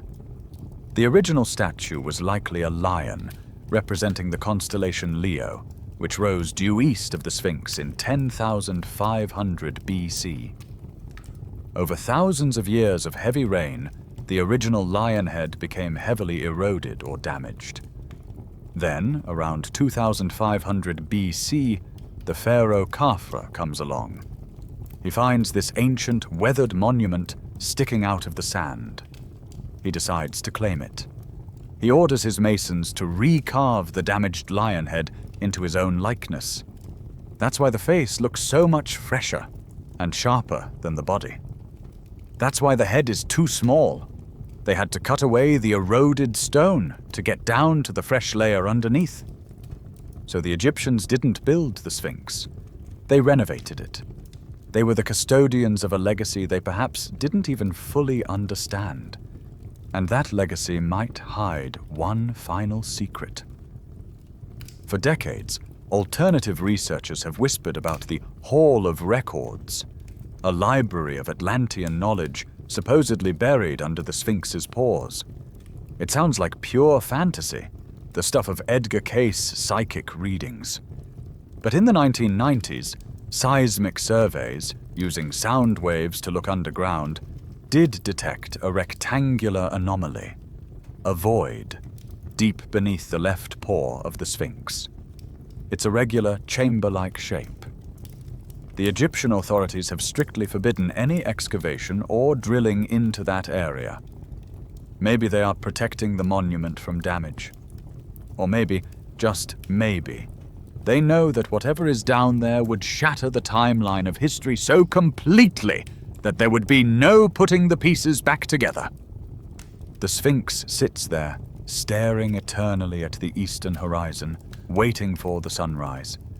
It has watched the rains fall, the desert dry up, and civilizations rise and fall like tides. It is the silent witness to the time gap. And as we leave Egypt and cross the Atlantic, we find that this obsession with impossible stonework wasn't just an African or Middle Eastern hobby. Because high in the Andes Mountains of Peru, someone was playing a game of Tetris with 100-ton boulders that defies all logic. We leave the sands of Egypt behind and cross the Atlantic Ocean, heading deep into the southern hemisphere. We climb, literally, into the thin air of the Andes Mountains in Peru, landing just outside the ancient city of Cusco. Here, overlooking the city like a brooding giant, sits the fortress complex of Sacsayhuaman. If the Great Pyramid is a marvel of geometry, Sacsayhuaman is a marvel of madness. When you first walk up to these walls, your brain struggles to process what it's seeing. You expect to see bricks, uniform, rectangular blocks stacked in neat rows. That is how humans build walls. It's efficient, it's logical, and it's easy. But the builders of Sacsayhuaman didn't do easy. They built a 3D jigsaw puzzle on a titanic scale. The walls are composed of massive blocks of limestone and andesite, some weighing as much as 200 tons. But instead of cutting them into squares, the builders cut them into wild, irregular polygons. Some stones have 5 sides, some have 10, and others have 12 or more angles. And yet, despite these chaotic shapes, they lock together with a precision that makes modern Swiss watches look sloppy. There is no mortar holding these stones together. There is no cement, no glue, no iron clamps. They are held in place purely by gravity and the terrifying perfection of their fit.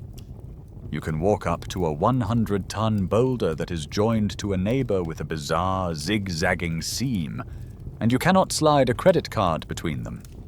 In many places, you can't even fit a razor blade. How do you do that? Think about the logistics. If you are building a wall with standard bricks, you make thousands of identical bricks and stack them. If one breaks, you grab another.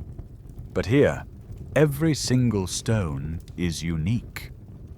To get stone A to fit perfectly into the craggy, multi-angled surface of stone B, you have to shape them to match exactly. If you were doing this with 10-pound rocks, you could hold them up, check the fit, chip a little off, and try again.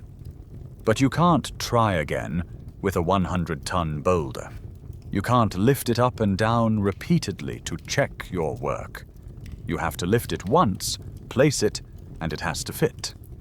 Perfectly. The first time. Mainstream archaeologists will tell you that the Inca achieved this by scribing the stones, basically using a stick to trace the shape of the bottom stone onto the top stone, then pounding it out with river rocks. They claim this was done by thousands of laborers over decades. But there is a massive hole in that theory, and it's visible to the naked eye. The Incas were incredible builders, yes. They built beautiful terrace walls and cities like Machu Picchu, but their typical construction style is recognizable. Small stones, held together with clay mortar, roughly shaped. It's functional and sturdy. At Sacsayhuaman, you can literally see the line where history changed. The base of the walls, the megalithic sections, are made of these massive, vitrified, laser-cut polygon stones. But on top of them, you see rough, small stones held together with mud mortar. It looks exactly like what it is. A later culture, the Inca, finding a massive, ruined foundation built by giants, and trying to repair it with their own, more limited technology. The Inca themselves, when asked by the Spanish chroniclers, didn't say, "We built this." They said these walls were built by the giants, or the gods who came before. They claimed the site was there when they arrived. This brings us to the most controversial theory: stone softening. Local legends in Peru speak of a plant, or a device, that could make stone soft and malleable, like marshmallow or clay. This would explain the odd shapes. It looks like the stones were scooped or molded rather than cut. It would explain why some stones seem to bulge out at the bottom, as if they were sagging under their own weight before they hardened. Is it possible the ancients possessed a chemical or thermal technology that could briefly liquefy the crystal structure of rock? It sounds like science fiction, but look at the stones. They press into each other as if they were once plastic. But why build like this? Why go to the trouble of making a puzzle wall instead of a straight one? The answer is survival. The Andes is one of the most seismically active regions on Earth. Earthquakes here are violent and frequent. A rigid wall made of square bricks and mortar will crack and collapse during a major quake because the stress has nowhere to go. But a polygonal wall? It's genius. When an earthquake hits, these irregular stones dance. They vibrate and move slightly within their interlocking joints, dissipating the seismic energy. Because they aren't glued together, they don't crack. And because of their complex interlocking shapes, they can't fall out of the wall. Once the shaking stops, they settle back into their perfect fit. These walls weren't built to look cool. They were built to survive the apocalypse. They were engineered by a mind that understood geology and physics on a level that rivals our own. And if you think Sacsayhuaman is hard to explain, just wait. Because if we travel a little further south, across the border into Bolivia, we find a place that makes these polygon walls look like child's play. We are going to a site that looks less like a fortress and more like a factory that exploded. If Sacsayhuaman is a fortress of giants, then the place we are going next is the workshop, where they kept their power tools. We are crossing the border into Bolivia, climbing even higher into the thin, freezing air of the Altiplano. We are now at an altitude of nearly 13,000 feet. That's 2.5 miles up. At this height, the air is so thin that just walking up a flight of stairs leaves you gasping for breath. Trees struggle to grow here. It is a desolate, wind-swept plateau that feels more like the surface of Mars than a cradle of civilization.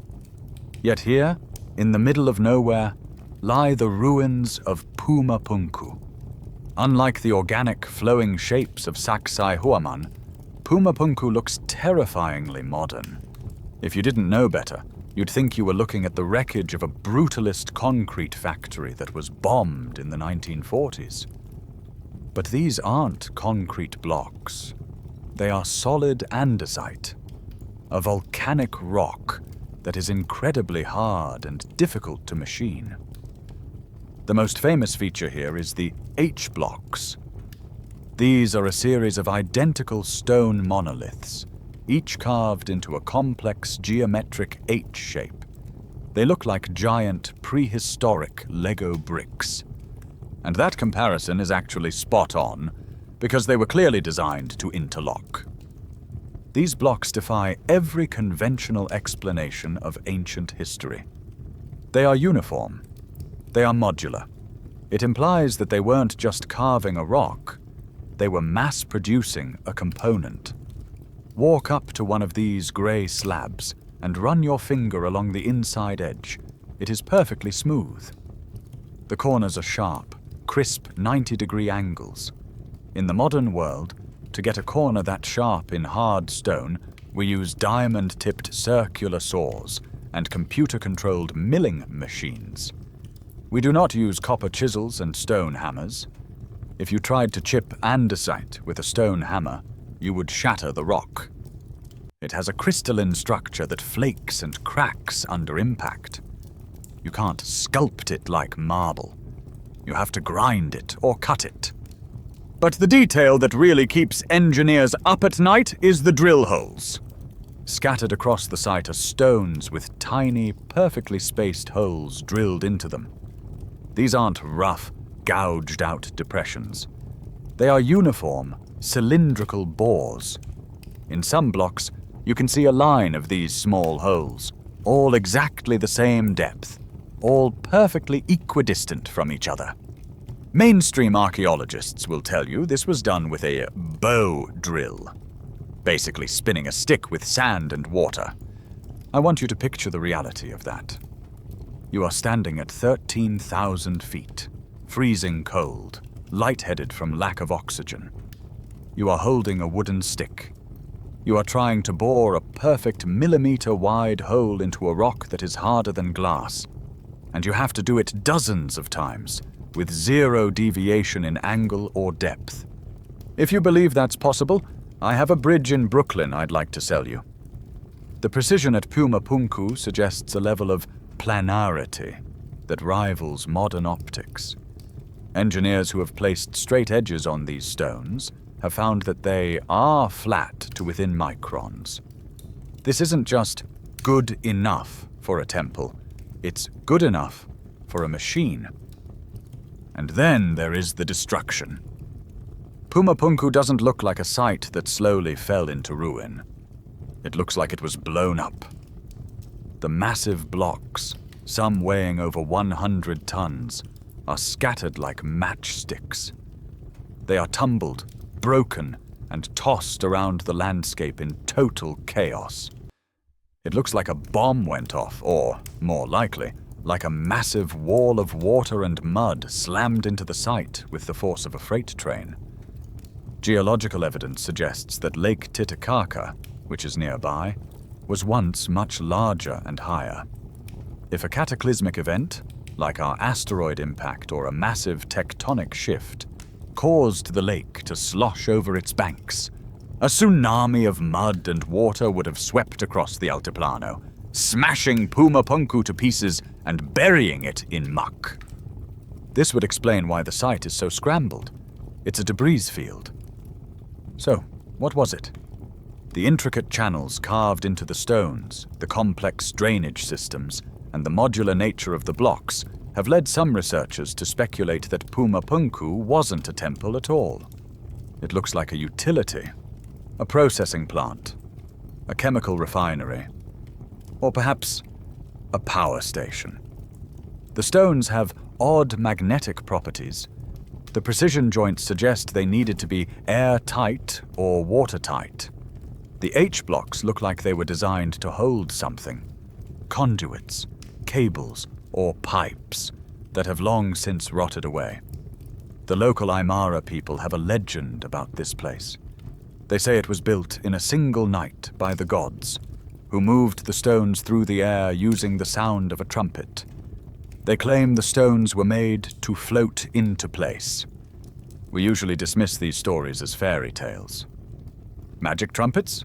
Sure, Grandpa. Let's get you to bed.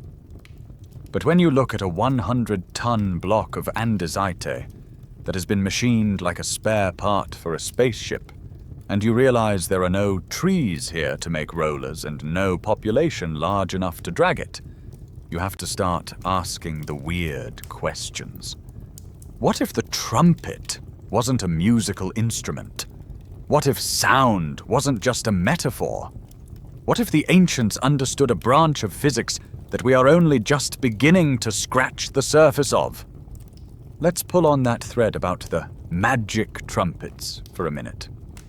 It's easy to laugh at the idea of rock and roll levitation, but when you step back and look at the global data, you realize that the Aymara people in Bolivia weren't the only ones telling this specific story. In ancient Egypt, there are accounts of an Arab historian named Al-Masudi who described how the builders of the pyramids moved the massive stone blocks. He didn't talk about ramps and slaves. He wrote that they placed magic papyrus under the stones, struck them with a metal rod, and the stones would float along a paved path a bowshot's distance at a time. Travel to Tibet, and you find legends of monks using heavy drums and long trumpets arranged in precise geometric arcs to focus sound waves at giant boulders and lift them up cliff faces. Travel to the Bible, and you have the walls of Jericho crumbling not because of a siege engine, but because of the specific frequency of trumpets and a collective shout. Why is sound the universal tool in these myths? Why not super strength or giant cranes? Why is it always acoustic? To understand this, we have to look at a field of physics called cymatics. Shutterstock. If you place sand on a metal plate and vibrate it at specific frequencies, the sand doesn't just jiggle. It snaps into beautiful, complex geometric patterns. It forms stars, mandalas, and perfect grids. Sound is not just noise. Sound is structure. It is a physical force that organizes matter. The ancients didn't just know this. They built entire structures to harness it. For the best proof of this, we have to leave the mountains and go to the tiny island of Malta in the Mediterranean. Buried underground is a prehistoric complex called the Hypogeum of Hal Saflieni. It dates back to around 4000 BC, making it officially older than the pyramids. It's a labyrinth of underground chambers carved to look like the interior of a temple. But the acoustics down there are wrong. They are too perfect. There is a specific niche called the Oracle Room. If a man stands in this niche and speaks in a deep voice, the sound resonates through the entire complex, penetrating the bones of anyone standing there. Modern acoustical scientists have tested this room. They found that it resonates at a powerful, consistent frequency of 111 Hz. Now, here is where the woo-woo meets the medical textbook. 111 Hz isn't just a random note. Neurological studies suggest that listening to this specific frequency switches off the prefrontal cortex, the logic center, and deactivates the language center, while stimulating the parts of the brain associated with mood, empathy, and social behavior. It forces the brain into a trance-like state. The builders of the Hypogeum didn't just dig a hole. They tuned the rock. They built a psychoacoustic device to alter human consciousness. If they understood the physics of sound well enough to manipulate brain states, is it such a leap to think they might have experimented with the physical properties of sound, too? We know today that acoustic levitation is real. We do it in labs. We use ultrasonic transducers to create standing waves that can trap and lift small objects, water droplets, polystyrene beads, even small insects. We are currently limited by the amount of energy we can output. To lift a 100-ton rock, you would need a speaker system that would probably liquefy your internal organs. But maybe we are doing it the brute force way, and they knew a hack. And that brings us to the strangest story of the 20th century. A man who claimed to have rediscovered this lost hack. His name was Edward Leeds Kalnin. He was a barely 5-foot-tall, 100-pound Latvian immigrant who lived in Florida in the 1920s. He was heartbroken, eccentric, and reclusive. And he built a place called Coral Castle. Using only simple tools, old car parts, chains, and pulleys, Ed quarried and moved over 1,100 tons of oolitic limestone. He built walls, a polar telescope, and a functioning 9-ton rocking gate that was so perfectly balanced you could push it open with a single finger. Ed worked alone, exclusively at night. He never let anyone watch him. When curious neighbors tried to spy on him, they reported seeing him singing to the stones or placing his hands on them while they seemed to float through the air like hydrogen balloons. When asked how he did it, Ed didn't say hard work. He said, "I have discovered the secrets of the pyramids. I have found out how the Egyptians and the ancient builders in Peru, Yucatan, and Asia, with only primitive tools, raised and set in place blocks of stone weighing many tons. He claimed all matter has a magnetic resonance, and that by manipulating it, you could negate gravity. He left behind strange writings about magnetism and a device that looked like a black box sitting on a tripod with a flywheel, an electric generator of some kind. Ed died in 1951, taking his secret to the grave. Scientists have since examined Coral Castle and confirmed that, yes, he really did move those blocks. And no, we still don't know how a 100-pound man did it without heavy machinery. Coral Castle is the smoking gun that proves you don't need aliens to do the impossible. You just need a knowledge of physics that has fallen out of the mainstream. Ed Leeds Kalnin was likely a man who found a fragment of the old code, the same code used at Baalbek and Puma Punku, and got it to compile one last time. So, if sound and vibration were the tools of the trade, it changes how we look at the biggest stone structure on Earth. We stop seeing the Great Pyramid as a tomb for a dead king, and we start seeing it for what it actually looks like, a massive, granite-cored machine. Let's address the elephant in the room, or rather, the 6-million-ton stone elephant standing in the middle of the desert. We are taught from kindergarten that the Great Pyramid of Giza is a tomb. It was built by the pharaoh Khufu around 2500 BC to house his mummified body and guide his soul to the afterlife. That is the story. Case closed. But there is a major problem with this story. It is a terrible tomb. If you walk into the tombs of the Valley of the Kings, they are riots of color. Every inch of the walls is covered in hieroglyphs, spells from the Book of the Dead, and depictions of the gods. They are clearly designed to be religious vessels. Now, walk into the Great Pyramid. Walk into the so-called King's Chamber. Shutterstock. It is stark, bare, and clinical. There are no inscriptions. There are no paintings. There is no mummy. In fact, no mummy has ever been found in the Great Pyramid. When the Arabs first broke in during the 9th century, the massive granite box in the King's Chamber was empty. It doesn't look like a ceremonial chamber. It looks like a utilitarian room designed for a specific, non-human function. And when you start looking at the materials used, that function starts to look suspiciously like power generation. The King's Chamber is built entirely of red granite brought from Aswan, hundreds of miles away.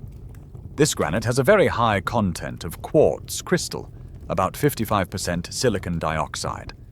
Here is a quick physics lesson. Quartz is piezoelectric. This means if you squeeze it, it generates an electric charge. If you vibrate it, it generates electricity. If you put electricity into it, it vibrates. It is the same technology we use in watches, microphones, and BBQ lighters. So, the King's Chamber is essentially a massive granite quartz crystal box. Above the King's Chamber are 5 layers of massive granite beams, weighing up to 70 tons each. Shutterstock, camphor.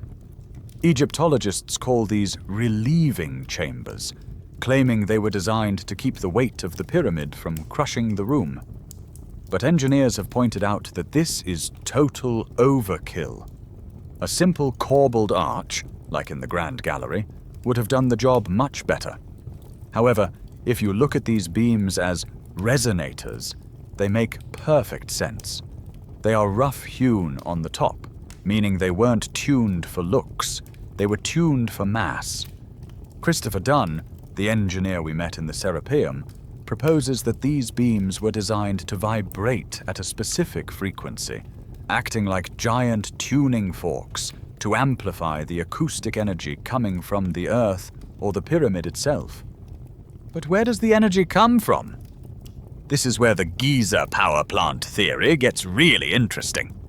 Beneath the pyramid is a subterranean chamber that was once connected to the Nile River. Dunn argues that water flowing underneath the pyramid could create a seismic pulse, a heartbeat, that vibrated the entire structure. This vibration would travel up through the limestone layers and hit the Granite King's Chamber. The granite, under the immense pressure of the surrounding stone, would vibrate, stressing the quartz and generating a massive electromagnetic field. But it gets weirder. Let's look at the Queen's Chamber and its shafts. For years, these narrow shafts were thought to be air vents. But air vents usually go to the outside. These stopped inside the masonry until we dug them out. When robotic explorers were sent up these shafts, they found traces of specific chemicals on the walls, hydrated zinc and hydrochloric acid. If you mix those two chemicals, you get a reaction that produces pure hydrogen gas. Dunn's theory is that the Queen's Chamber was a chemical reactor. It generated hydrogen gas, which filled the Grand Gallery and the King's Chamber. The vibration from the Earth energized the hydrogen atoms, a microwave effect, causing them to emit energy. Essentially, the theory claims the Great Pyramid was a massive coupled oscillator, a machine designed to turn the seismic energy of the Earth into electromagnetic energy. What was this energy for? It certainly wasn't for light bulbs. There are no soot marks in the pyramid, and no ancient electrical wires have been found. But remember Nikola Tesla? In the early 1900s, Tesla built his Wardenclyffe Tower. His goal was to transmit electricity wirelessly through the Earth and the ionosphere. He believed that if you could tap into the Earth's natural resonance, you could send power anywhere on the globe without wires. You would just need a receiver, like an obelisk, to tap into the current. Tesla claimed he had figured it out. Then his funding was pulled, and his tower was demolished. Was the Great Pyramid a prehistoric version of Tesla's tower? Was it a geomechanical power plant that harvested the Earth's own energy to power a global civilization? This explains why the pyramid is built with such insane precision. You don't need 0.01% accuracy for a pile of rocks. You need it for a machine. If a lens is slightly off, the laser doesn't work. If the pyramid's geometry was slightly off, maybe the resonance wouldn't couple. It also explains why it's placed exactly where it is. The Great Pyramid sits at the center of the world's landmass, the geographical center. It is aligned to true north with an accuracy that we have only recently matched. It is geodetically locked into the planet itself. The idea that the ancients were primitive dissolves when you look at the pyramid as a functional device. It suggests they had a different branch of technology entirely, one based on sound, resonance, and the natural currents of the planet, rather than combustion and wires. And if they could map the planet well enough to place this machine at its exact center, what else did they know about the shape of the Earth? To answer that, we have to zoom out from Giza and look at a line that wraps around the entire globe. If the Great Pyramid is indeed a machine, then it is a machine that was installed with a level of precision that makes a Swiss watchmaker look like he's using a sledgehammer. We touched on this briefly, but let's really dig into the geography, because this is where the primitive hunter-gatherer narrative runs into a brick wall of hard data. If you were to take a map of the world, flatten it out, and calculate the exact geographical center of all the Earth's landmass, the average point of all the continents combined, you would put your finger on the Nile Delta. The Great Pyramid sits virtually on top of this point. Now you could argue that's just luck. Maybe they just liked the view. But then you look at the orientation. The Great Pyramid is aligned to true north, not magnetic north, which wanders around, but the actual spin axis of the planet, with an accuracy of within 3/60ths of a single degree. That is more precise than the Meridian building at the Greenwich Observatory in London, which is the modern standard for time and space. And the British built that in the 17th century with telescopes. How did the Egyptians achieve this in 2500 BC? To find true north with that level of accuracy without advanced optics requires a knowledge of astronomy and a method of tracking the stars that is staggeringly complex. You can't just stick a stick in the ground and watch the shadow. You need to understand the curvature of the Earth. And speaking of the curvature of the Earth, the pyramid seems to know that too. If you take the perimeter of the Great Pyramid's base and multiply it by 43,200, you get the equatorial circumference of the Earth. If you take the height of the pyramid and multiply it by 43,200, you get the polar radius of the Earth. Why 43,200? It's not a random number. It is a multiple of 72, which is the key number in the precession of the equinoxes, the Earth's wobble. It suggests the builders didn't just build a big triangle, they built a scale model of the planet, incorporating the planet's wobble into the math. But the rabbit hole goes much deeper than just Giza. If you spin a globe and draw a single straight line, a great circle, starting at Giza, you start to notice a pattern that shouldn't exist. This single line, angled at 30 degrees to the equator, passes directly through a who's who of ancient mysterious sites.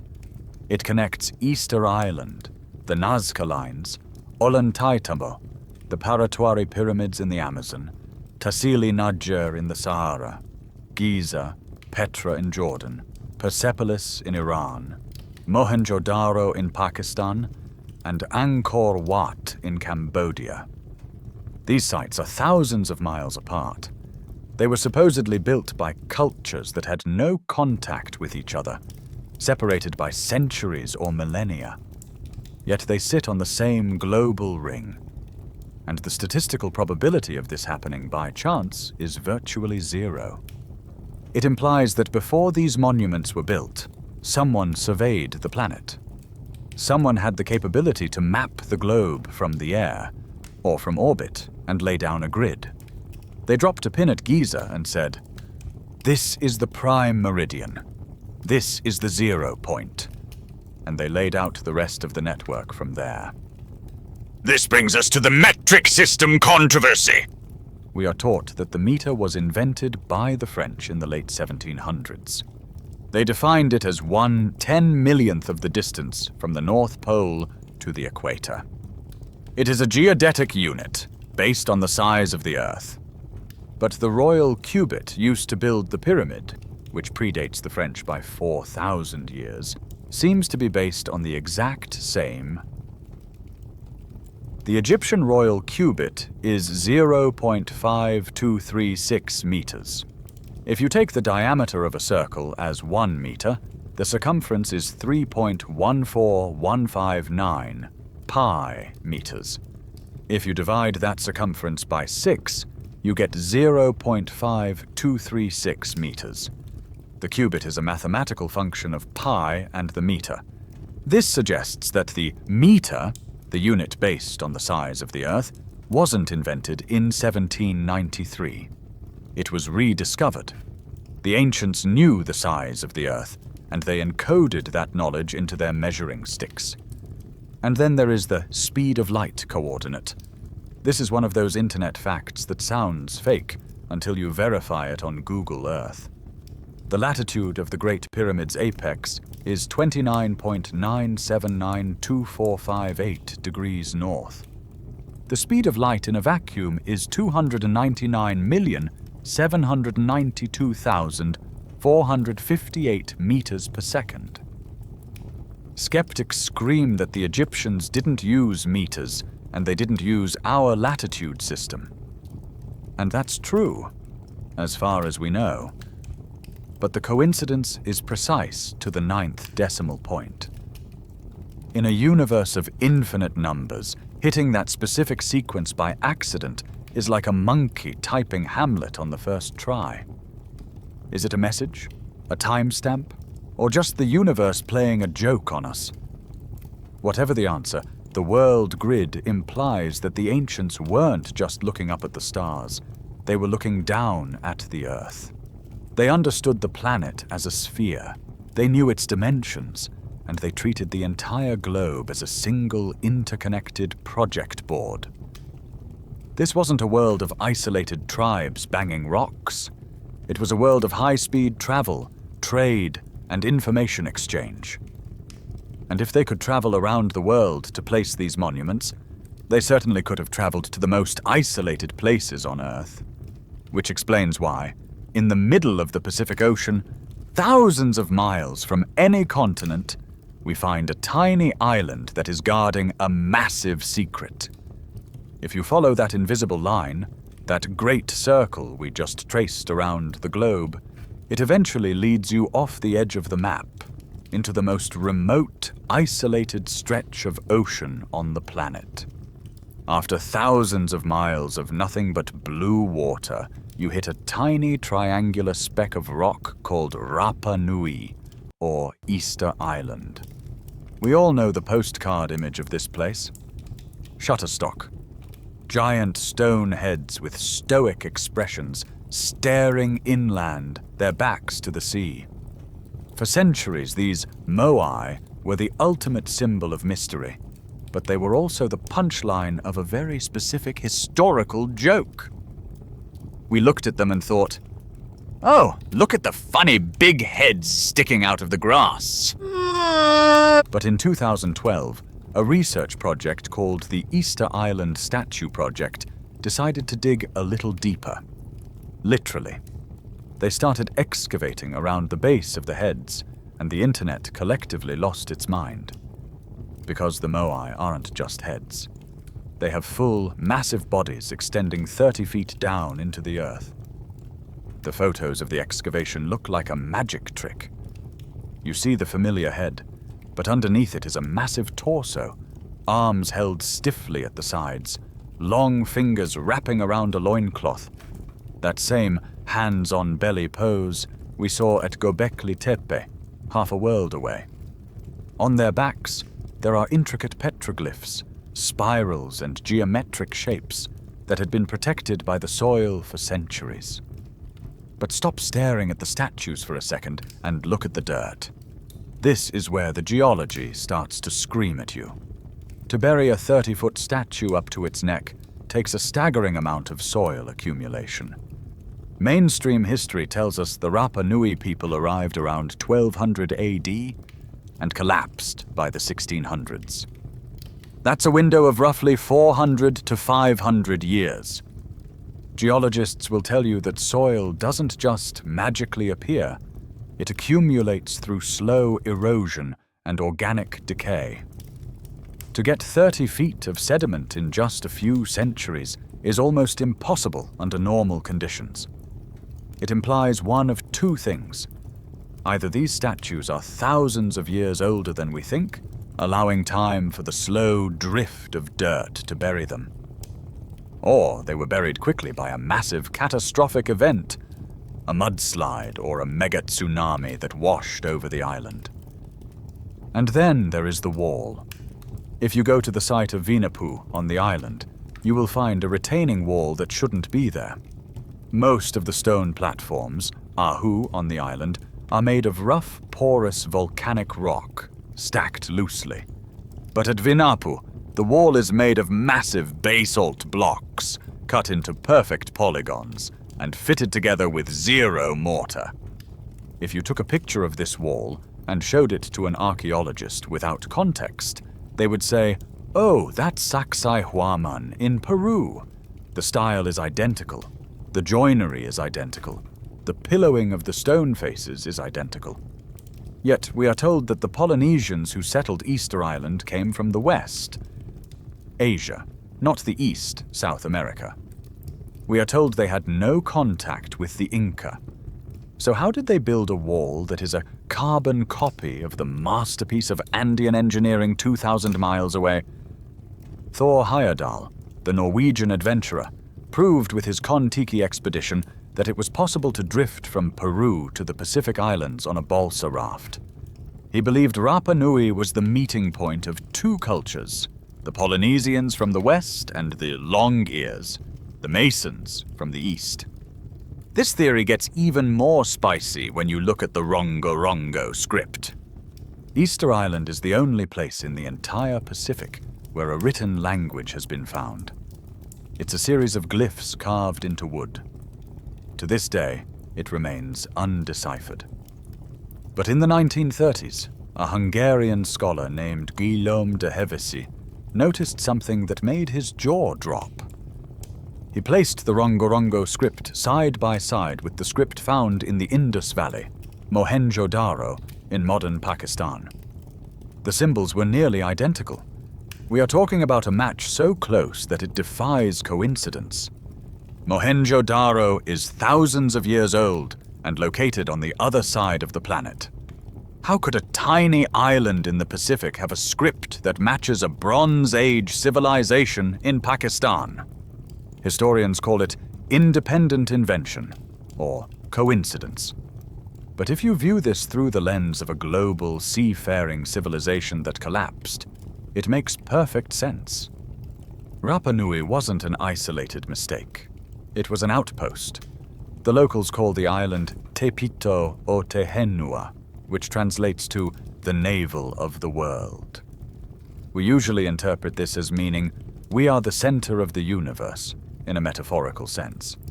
But given its placement on that global grid alignment, maybe it was a literal geodetic marker. Maybe it was a navigational waypoint for a civilization that mapped the oceans long before Magellan. The tragedy of Easter Island is usually framed as an ecocide.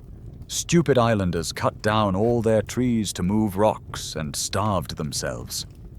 It's a morality play we tell ourselves about environmental destruction. But the new evidence suggests the story is much older and much more complex. The statues were there, watching, long before the trees fell. They are the sentinels of a lost network. And if the connection between Peru and Easter Island is strong, the connection between the Americas and the Old World is even stronger. In fact, there is evidence that the Atlantic Ocean wasn't a barrier to the ancients. It was a highway. And the proof of that highway is carved into stone faces that look suspiciously like they belong on a different continent entirely. We've established that the ancients could move 1,000-ton rocks and align them to the stars. But could they cross the ocean? According to standard history, the answer is a hard no. We are taught that the Atlantic and Pacific Oceans were insurmountable barriers until the Europeans arrived in the late 15th century. The Americas were supposedly a sealed bubble, isolated from the rest of humanity for over 10,000 years. But if you travel to the steamy jungles of the Gulf Coast of Mexico, you come face to face with 17 massive stone arguments that disagree. These are the colossal heads of the Olmec civilization. The Olmecs are the mother culture of Mesoamerica. They predate the Maya and the Aztecs by centuries, appearing suddenly around 1500 BC with a fully formed, sophisticated society. And the most famous thing they left behind are these heads. They are carved from single boulders of basalt, some weighing up to 50 tons. But it's not the weight that stops you in your tracks. It's the faces. Look closely at them. They have broad, flattened noses, thick lips, and distinct facial structures that many researchers have noted look undeniably African. They do not look like the indigenous people of Mexico. They look like they belong in West Africa. When these heads were first discovered, archaeologists were baffled. To avoid the forbidden conclusion of trans-oceanic contact, they came up with the jaguar theory. They claimed the faces were stylized to look like jaguars, half man, half cat. Honestly, look at the statue again. Does that look like a cat to you? Or does it look like a portrait of a powerful African king wearing a leather helmet? But the mystery isn't just black and white. It's multicultural. If you dig deeper into the Olmec sites, like La Venta, you also find carvings and statues of men who look completely different. These figures have thin noses, high cheekbones, and, crucially, long flowing beards. Native American populations generally have very little facial hair. A long flowing beard is a genetic anomaly here. Yet the legend of the bearded civilizer, Quetzalcoatl, whom we met earlier, is universal in the region. In 1933, an archaeologist named Jose Garcia Payon discovered a small head in a burial site in Calixtlahuaca, Mexico. It had a beard and distinctly European or Roman features. It was dismissed as a hoax or a post-Columbian plant. But thermoluminescence dating later suggested it was indeed ancient. So, were the Olmecs a melting pot? Was ancient Mexico a grand central station where cultures from Africa, Europe, and Asia met? The smoking gun for this global trade network isn't found in Mexico, though. It's found in a laboratory in Germany. In 1992, a toxicologist named Dr. Svetlana Balabanova was studying the mummies of the Egyptian pharaoh Ramesses II and several other priests. She was looking for traces of drugs to see what kind of medicines the ancients used. She found nicotine and cocaine. Now, wait a minute. Nicotine comes from the tobacco plant. Cocaine comes from the coca plant.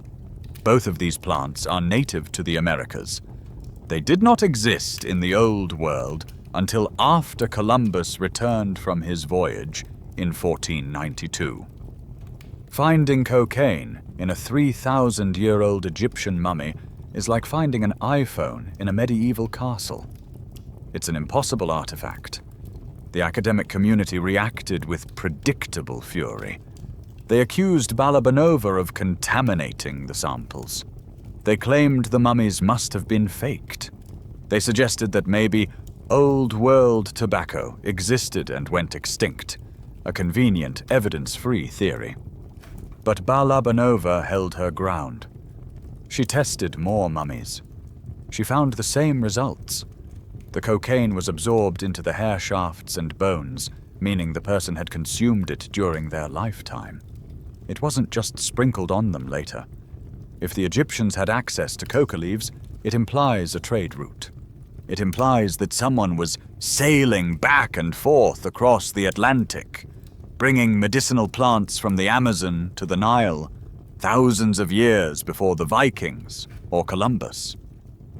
Thor Heyerdahl, the man who drifted across the Pacific on the Kon-Tiki, also proved the Atlantic was crossable. He built a reed boat called the Ra-2, modeled after ancient Egyptian designs, and sailed it from Morocco to Barbados. He proved that the primitive boats of the ancients were perfectly capable of surviving the ocean crossing. The currents of the Atlantic are practically a conveyor belt. If you sail off the coast of Africa, the trade winds push you straight to the Caribbean. It's actually harder not to go to America if you get caught in that current. So why is this ignored? Because it shatters the isolation model. It forces us to accept that the ancient world was globalized. We imagine them as isolated pockets of humanity, unaware of each other's existence. But the evidence suggests a worldwide web of commerce and exploration.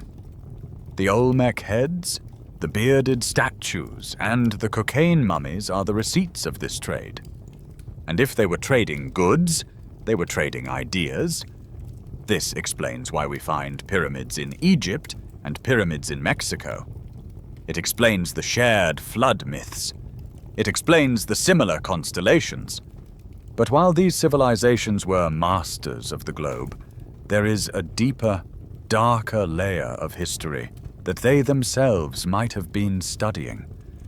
Because if you dig down past the human ruins, past the Ice Age, and into the bedrock itself, you find a gap in the geological record that makes the missing link look like a typo. We are about to stare into the abyss of deep time. We've spent the last hour crisscrossing the globe, looking at the scars on the surface of the planet. We've seen walls that shouldn't exist, and maps that show things we weren't supposed to know.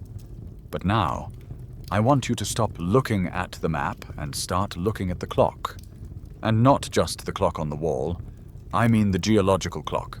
If we really want to understand how much history we might have lost, we have to confront the terrifying reality of deep time. And the best place to do that is to stand on the rim of the Grand Canyon. It is one of the most spectacular vistas on Earth. You look down into that abyss, and you see layer upon layer of rock, a billion-year layer cake of history.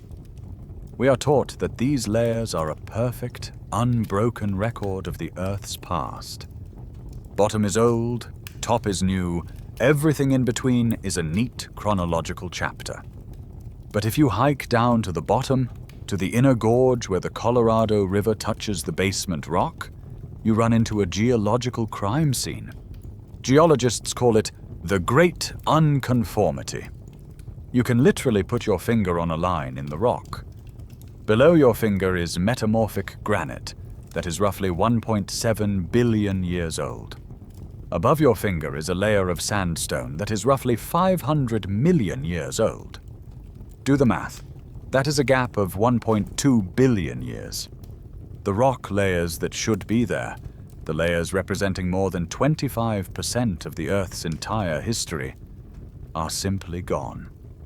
They have been eroded away, ground to dust. and washed into the ocean. This isn't just a local anomaly in Arizona. We find this same great unconformity all over the world. It is a global memory wipe. Now, think about the scale of that missing time. The entirety of human history, from the first stone tool to the iPhone, fits into a tiny, invisible sliver at the very top of the canyon rim. If you blinked, you'd miss us. In that missing 1.2 billion year gap, you could fit the entire history of the dinosaurs, 165 million years, 7 times over. You could fit the rise and fall of a human-level civilization 1,000 times. This brings us to a fascinating thought experiment proposed by NASA scientists Gavin Schmidt and Adam Frank. They call it the Silurian hypothesis. They asked a simple, haunting question.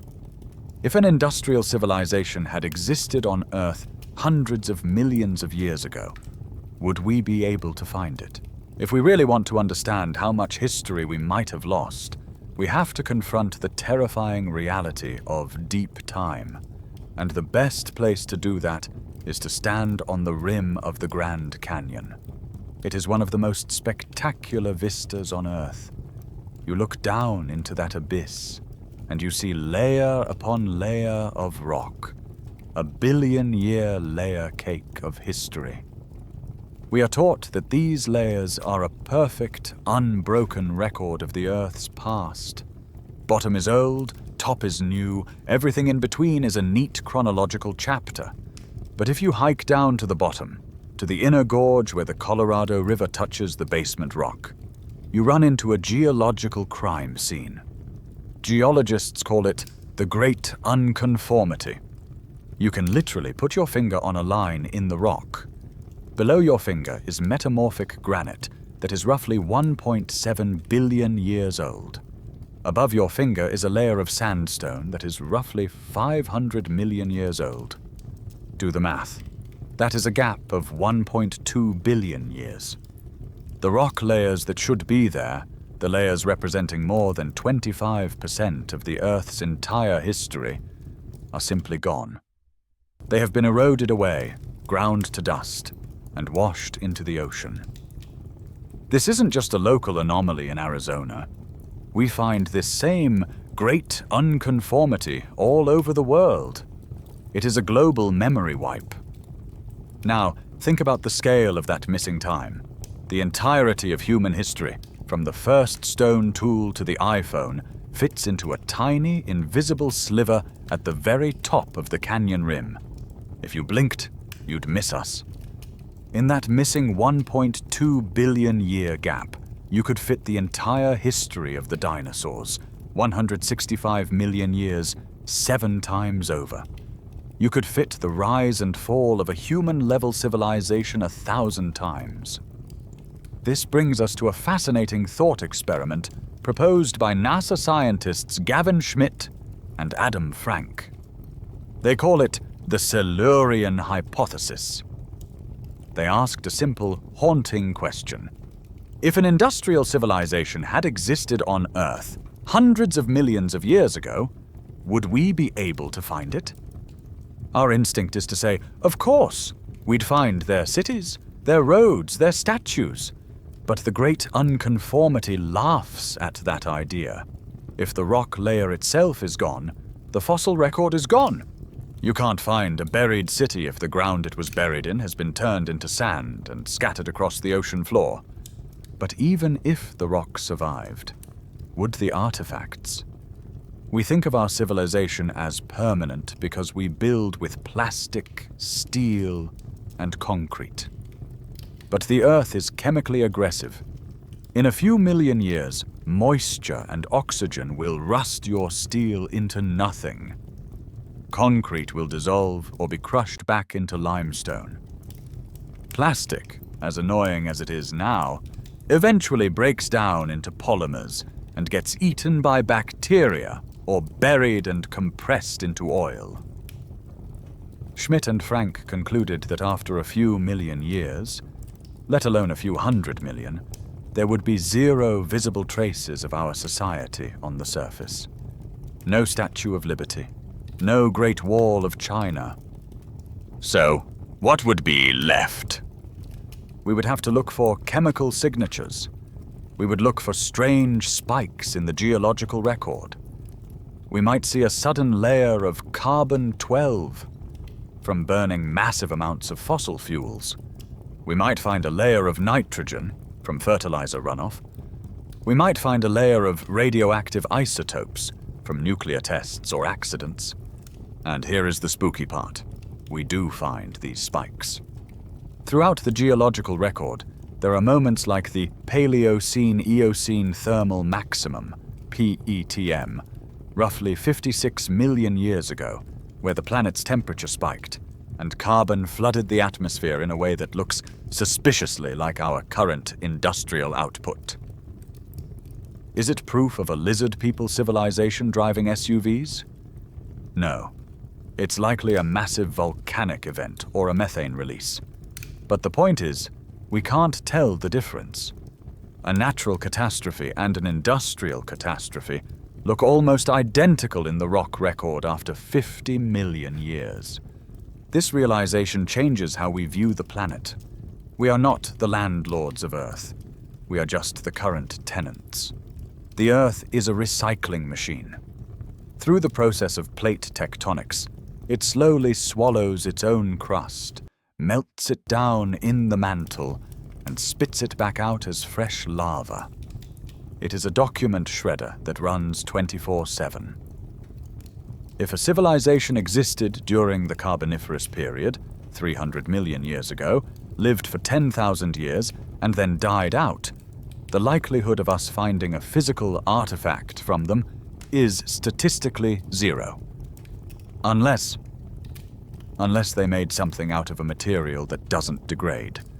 Unless they got lucky and dropped a tool into a swamp that fossilized perfectly. Unless they left behind an out-of-place artifact.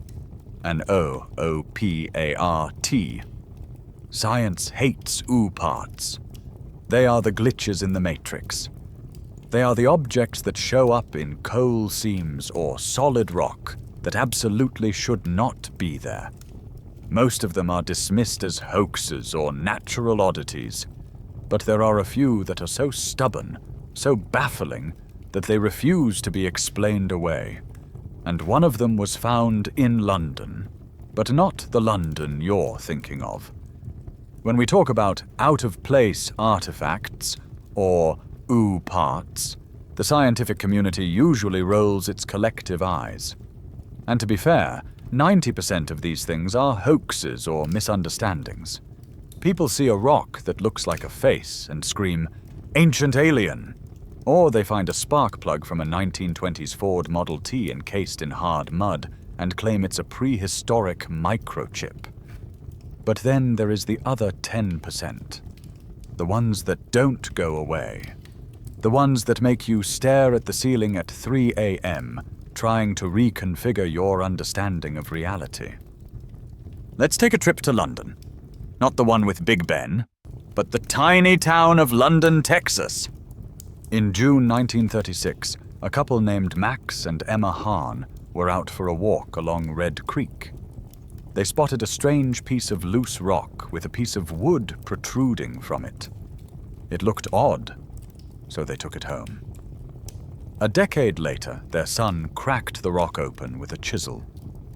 Inside, embedded in the solid limestone, was a hammer. Now, finding an old hammer isn't weird. Finding a hammer embedded in rock that is geologically dated to the Cretaceous period, roughly 100 to 140 million years old, is very weird. But the real kicker is the chemistry. When the hammerhead was analyzed, it was found to be 96.6% iron, 2.6% chlorine, and 0.74% sulfur. This is a bizarre alloy.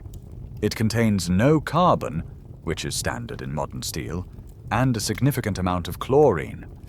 Even stranger, despite being chipped and exposed to moisture for decades after being opened, the iron hasn't rusted. It has a unique, shiny coating of iron oxide that seems to prevent corrosion. If this hammer fell into a crack in the rock 100 years ago, how did the limestone form around it so completely? Limestone doesn't just grow around objects in a few decades. It's a sedimentary process that takes eons. But if the rock is truly 100 million years old, then who was walking around Texas with an iron hammer when the T-Rex was the apex predator? Then there is the bell in the coal. In 1944, in West Virginia, a 10-year-old boy named Newton Anderson was tasked with feeding the coal furnace in his basement. He dropped a large lump of coal, and it broke in half. Inside, he found a small brass bell with an iron clapper. Coal is formed from compressed plant matter in the Carboniferous period, about 300 million years ago. This is the deep time we were just talking about. It's a time before dinosaurs, before birds, before anything resembling a human existed. The bell was analyzed and found to be made of an unusual mix of metals, including copper, zinc, tin, arsenic, iodine, and selenium. It wasn't a modern, mass-produced item. So, how does a brass bell get inside a coal seam? There are really only 3 options here, and all of them are headaches. Option A: the coal formed very, very quickly around a modern object. This would break geology. Option B: the object fell down a mine shaft or a crack and got stuck in coal sludge that hardened. This is the skeptic's favorite, and it's plausible for some cases, but harder to explain for objects found inside unbroken, mined veins. Option C: someone dropped that bell 300 million years ago. And just to pile on the confusion, let's look at the Dorchester pot. In 1852, Scientific American, a magazine that is definitely not a conspiracy tabloid, reported a strange event in Dorchester, Massachusetts. Workmen were blasting through pudding stone, a type of sedimentary rock, at a depth of 15 feet. The blast fractured a massive rock, and out tumbled a metallic vessel. It was a bell-shaped vase, about 4.5 inches high, decorated with floral inlays made of silver. The rock it came from was Precambrian. That is over 600 million years old. That is a time when life on Earth consisted of slime and soft-bodied squishy things. Skeptics dismiss these objects as concretions, natural mineral formations that can form round or odd shapes. And yes, nature makes weird shapes. But nature does not make brass alloys with floral inlays. Nature does not make iron hammers with wooden handles. These artifacts are the glitches in the matrix of history. They sit in dusty museum basements or private collections, ignored by the mainstream because they are inconvenient. If you acknowledge the London hammer, you have to rewrite the entire textbook on the Cretaceous period. You have to admit that either humans, or something very like us, walked with dinosaurs, or that our dating methods for rock are fundamentally broken.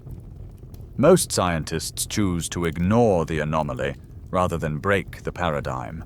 It's safer. But if we entertain the deep time civilization theory, the Silurian hypothesis, these are exactly the kinds of things we should expect to find. Not cities, not books, but small, dense, non-corrosive items made of metal or stone that manage to get trapped in an anaerobic environment, like mud or coal, that preserved them while the world rotted away. Maybe the bell didn't belong to a lizard man. Maybe it belonged to a humanity that rose and fell 300 million years ago. A cycle of civilization that has been completely erased except for a few pieces of trash we burn in our furnaces. And speaking of trash that shouldn't exist, sometimes the anomalies aren't just tools. Sometimes they are weapons. And sometimes the evidence suggests that the end of the world wasn't just a flood or an asteroid. Sometimes the sand itself tells a story of a heat so intense it could only have been man-made. Let's take a walk into the most desolate, unforgiving landscape on Earth, the great sand sea of the Libyan desert. You are hundreds of miles from civilization. There is nothing here but shifting dunes and baking sun. But as you look down at the sand, you catch a glint of something yellowish-green. You reach down and pick it up. It's not a rock. It's a piece of glass. This is Libyan desert glass. It is the purest natural silica glass ever found on Earth. And it isn't just a shard here or there. There is a massive field of this stuff, scattered over hundreds of square kilometers. To make sand turn into glass, you need heat. A lot of heat. We are talking about temperatures exceeding 3,000 degrees Fahrenheit. You don't get that from a campfire. You don't even get that from a standard volcano. You get that from a lightning strike, which creates small, jagged fulgurites. Or you get it from a nuclear explosion. When the United States detonated the first atomic bomb at the Trinity test site in New Mexico in 1945, the heat was so intense that it melted the desert sand into a layer of green glass called trinitite. If you put a piece of trinitite next to a piece of Libyan desert glass, they look unnervingly similar. Science tells us that the Libyan glass was formed roughly 29 million years ago by meteoric airburst, a space rock exploding in the atmosphere with the force of a nuclear bomb. And that is the most likely explanation. But it forces us to acknowledge that the physics of nuclear destruction have played out on this planet before. But what if it wasn't a meteor? What if the airburst was man-made? To explore that terrifying possibility, we have to travel to the Indus Valley, to the ruins of Mohenjo-Daro in modern-day Pakistan. This city is a marvel of urban planning, grid streets, sewer systems, flush toilets. But its name literally translates to the Mound of the Dead. When archaeologists excavated the site in the 1920s, they found something that disturbed them. In the streets, they found skeletons. They weren't buried in graves. They were lying sprawled on the ground as if they had died suddenly, right where they stood. Some were holding hands. There were no signs of weapon wounds, no sword cuts, no crushed skulls. They just dropped. For decades, whispers have circulated in the fringe archaeology community that these skeletons were highly radioactive. Some sources claim 50 times the normal background level. Now, we have to be careful here. The radioactive skeleton data is hard to verify and often exaggerated. But what is harder to dismiss is the evidence of vitrification. In certain parts of Mohenjo-Daro, the brick walls have been fused together, turned into glass. Stones have been melted. This requires heat of at least 1,500 degrees Celsius. A standard house fire burns at maybe 600 degrees. You can't melt brick with a wood fire. You need a blast furnace, or a weapon. This brings us to the ancient texts, because while the stones are silent, the books are screaming. The Mahabharata is one of the oldest and most important epics of India. It describes a great war that happened thousands of years ago. But the descriptions of the weapons used don't sound like swords and arrows. They sound like technical manuals for modern warfare. The text describes a weapon called the Agneya, or the Brahmastra. Listen to the translation and tell me what this sounds like to you. It was a single projectile, charged with all the power of the universe. An incandescent column of smoke and flame, as bright as the 1,000 suns, rose in all its splendor. It goes on to describe the after effects. The corpses were so burned as to be unrecognizable. The hair and nails fell out. pottery broke without apparent cause, and the birds turned white. After a few hours, all foodstuffs were infected. Hair falling out, nails falling out, food poisoned. That is a textbook description of acute radiation sickness. Birds turned white is exactly what happens to feathers when they are bleached by an intense flash of thermal radiation. How could an ancient poet, writing thousands of years before the discovery of the atom, describe the specific biological effects of nuclear fallout so perfectly? The text even describes how the soldiers saved themselves. Those who survived washed themselves and their equipment in the water. This is literally the decontamination protocol we teach in the military today to wash off radioactive dust. It sends a chill down your spine. We pride ourselves on being the first civilization to unlock the power of the atom. But the father of the atomic bomb himself wasn't so sure.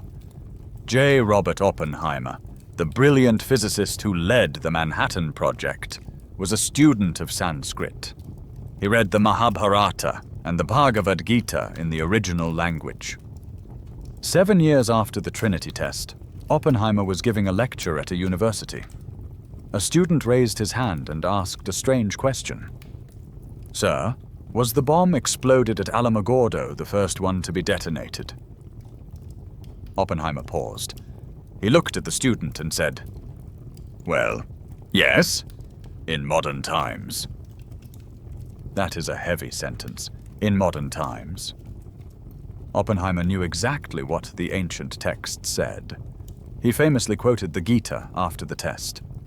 "Now I am become death, the destroyer of worlds." But perhaps he realized that he wasn't inventing a new horror. He was just rediscovering an old one. The theory of ancient nuclear war is the ultimate dark forest of history. It suggests that the reason we don't find many traces of the previous civilization is that they incinerated themselves. They reached the same bottleneck we are facing right now, the point where technology outpaces wisdom. And they didn't make it. The vitrified forts of Scotland, walls of stone melted into glass, the glass fields of Libya, the mound of the dead. Maybe these are the radiation warning signs left for us. But not all the lost technology was destructive. Some of it was incredibly delicate, intricate, and so advanced that it took us 2,000 years to figure out how to build it again. And to see it, we have to dive into the Aegean Sea. We are now jumping forward in time a bit, leaving the radioactive ruins of deep prehistory and landing in the year 1900. The location is the treacherous waters off the island of Antikythera, Greece. A group of sponge divers are sheltering from a storm. They decide to do a little diving while they wait, and they stumble upon a shipwreck that has been sitting on the ocean floor for 2,000 years. They haul up the usual stuff: marble statues, pottery, coins. But among the treasures, they find a lump of corroded bronze and wood, about the size of a shoebox. It looks like nothing, just a crusted green piece of sea junk. For 2 years, it sits in a museum storage room in Athens, drying out and cracking apart. Then, one day in 1902, an archaeologist notices something that makes his heart stop. Buried inside the corrosion, he sees a gear wheel. This is the Antikythera mechanism. And it is, without exaggeration, the most embarrassing object in the history of archaeology. Why embarrassing? Because it proves that our timeline of technological progress is wrong. For decades, historians dismissed the gears as a mistake. They said the machine must have been dropped on the shipwreck much later, maybe from a medieval ship or a passing 18th century vessel. Why? Because the Greeks of the 1st century BC weren't supposed to have gears. They had toga parties and philosophy. They didn't have precision clockwork. But in the 1970s, and again in the 2000s, scientists used advanced X-ray tomography, CT scans, to look inside the corroded lump. what they found inside wasn't just a gear. It was a gearbox of mind-bending complexity. The Antikythera mechanism contained at least 30 interlocking bronze gears. It had dials on the front and back. It had a hand crank. When you turned the crank, the machine came alive. It didn't just tell time. It modeled the universe. It tracked the position of the sun and the moon. It predicted lunar and solar eclipses with accuracy down to the hour, decades in advance. It even had a color-coded system to tell you whether the eclipse would be black or red. It tracked the irregular orbit of the moon, which speeds up and slows down, using a pin-and-slot mechanism that mimics Kepler's laws of planetary motion, laws that supposedly wouldn't be discovered for another 1,600 years. It even had a dial to track the 4-year cycle of the Olympic Games. But the mechanical impossible lurking inside is the differential gear. A differential gear is a mechanism that allows two shafts to rotate at different speeds. It's what allows the wheels of your car to turn at different rates when you go around a corner. In the history of technology, the differential gear was supposedly invented in the 16th or 17th century. Yet here it is, sitting in a bronze box from 100 BC, solving the problem of subtracting solar cycles from lunar cycles. This object is an analog computer. There is no other word for it. It is a laptop for the ancient astronomer.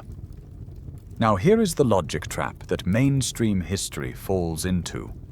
They try to frame this as the work of a singular genius, maybe Archimedes or Posidonius, who built a wonder that was unique in the world. But engineers know that's not how technology works. You don't wake up one morning in the Bronze Age and invent a 30-gear differential computer from scratch. Technology is evolutionary. You need a lineage. You need generations of prototypes, failures, and simpler machines that lead up to the complex one. You need a manufacturing base that can cut triangular gear teeth with millimeter precision. The Antikythera mechanism isn't a prototype. It is sleek. It is miniaturized. The instructions are engraved on the casing in tiny, perfect Greek letters, essentially a user manual. This is a refined consumer product. It is the iPhone 14, not the prototype brick phone. So, where are the others? Where are the iPhone 1s, 2s, and 3s of the ancient world? Where are the factories that made the bronze sheets? Where are the lathes that cut the gears? They are gone. They were likely melted down for scrap metal during the Dark Ages, or they rotted away. The only reason we have this one is because it was lost in a shipwreck. The ocean protected it from the recycling bin of history. The existence of this machine implies that the ancient world had a level of scientific sophistication that rivals the European Renaissance, roughly 1,500 years before the Renaissance happened. Think about the tragedy of that. We had this technology. We had the ability to model the cosmos, to compute complex math mechanically. And then, we forgot it. The Roman Empire fell, the libraries burned, and humanity spent the next 1,000 years staring at the mud, unaware that we had once held the stars in a bronze box. It is a stark reminder that progress is not a straight line. It is a jagged graph that can crash to zero at any moment. And if the Greeks could map the stars with such precision, what about the Earth? If you can calculate the position of the moon to within a degree, you can calculate longitude. And if you can calculate longitude, you can map the world. This leads us to a set of documents that are just as baffling as the bronze gears. These are maps that show the world not as it was in the 1500s, but as it was during the Ice Age. Maps that show continents that shouldn't have been discovered yet, and coastlines that shouldn't have been visible. In 1929, a historian was cleaning out a dusty shelf in the Topkapi Palace Library in Istanbul. He pulled out a rolled-up gazelle skin, unrolled it, and found himself looking at a map of the world drawn in 1513. This document is now known as the Piri Reis map. At first glance, it looks like a beautiful standard navigation chart of the Atlantic. It shows the coast of West Africa, the coast of Brazil, and various islands. But if you follow the coastline of South America all the way down, past Brazil, past Argentina, the land doesn't stop.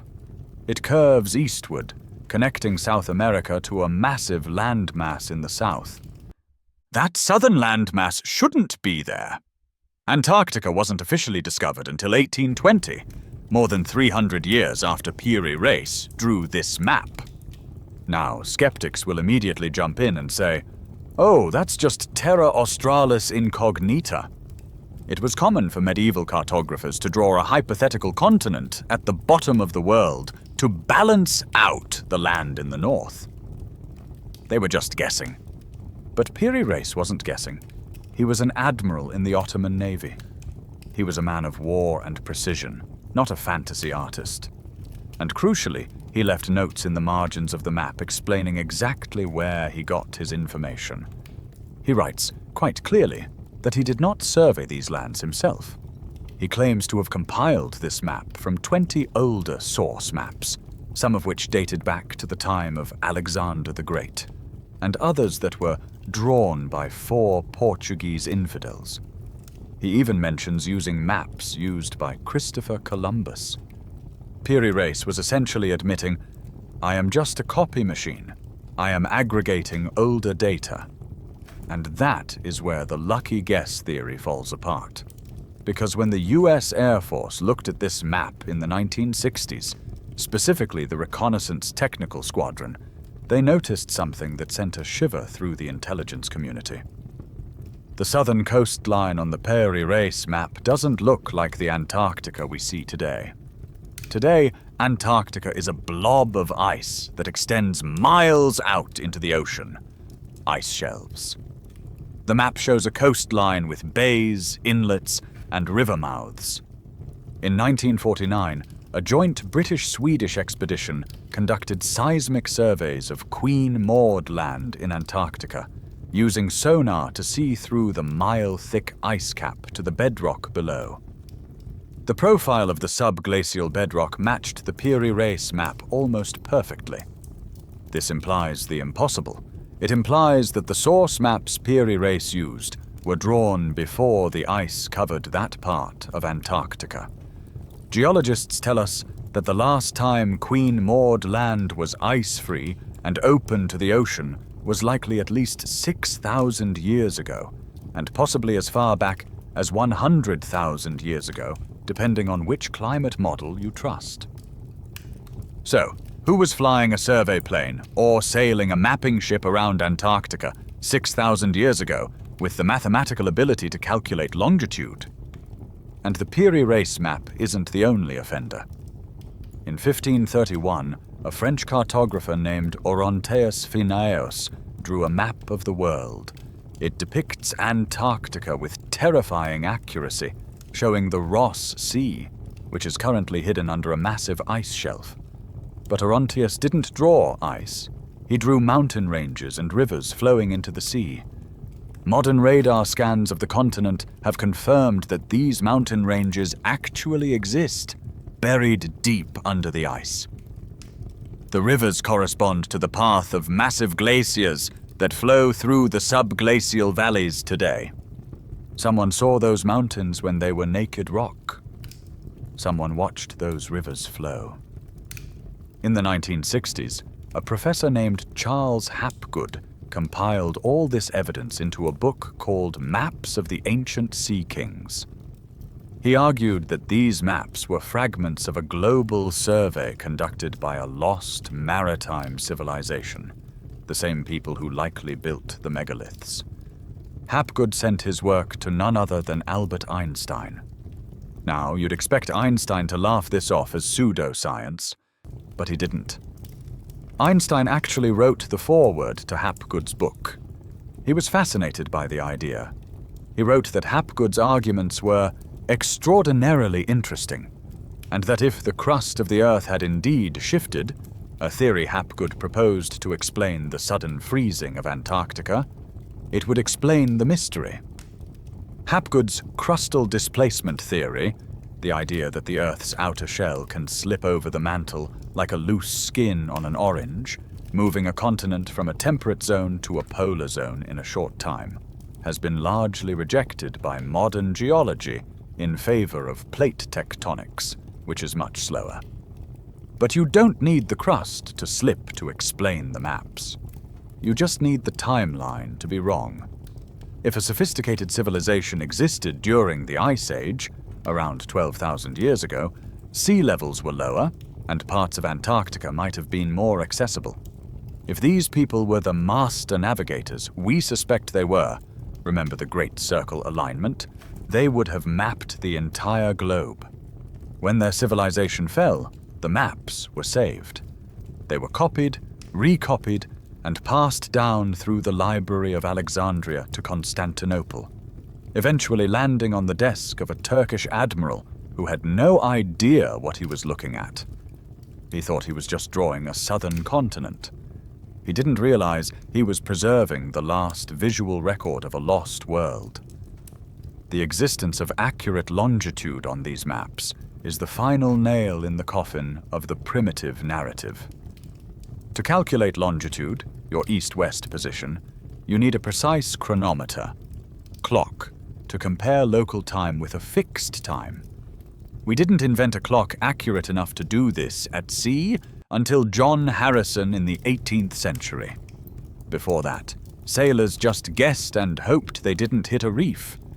Yet the Piri Reis map places South America and Africa in the correct longitudinal relationship to each other. The ancient sea kings had the clock. But if the maps are true, and Antarctica was once a habitable mapped landmass, then the biggest secrets of human history aren't buried in the sand of Egypt. They are frozen in the ice at the bottom of the world. And that brings us to the most forbidden continent on Earth, a place that is protected by treaties, military bases, and a wall of silence.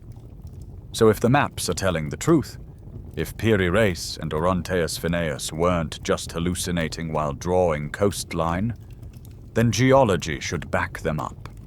There should be physical proof that Antarctica wasn't always a frozen wasteland. And guess what? That proof exists, and it's sitting in a lab right now.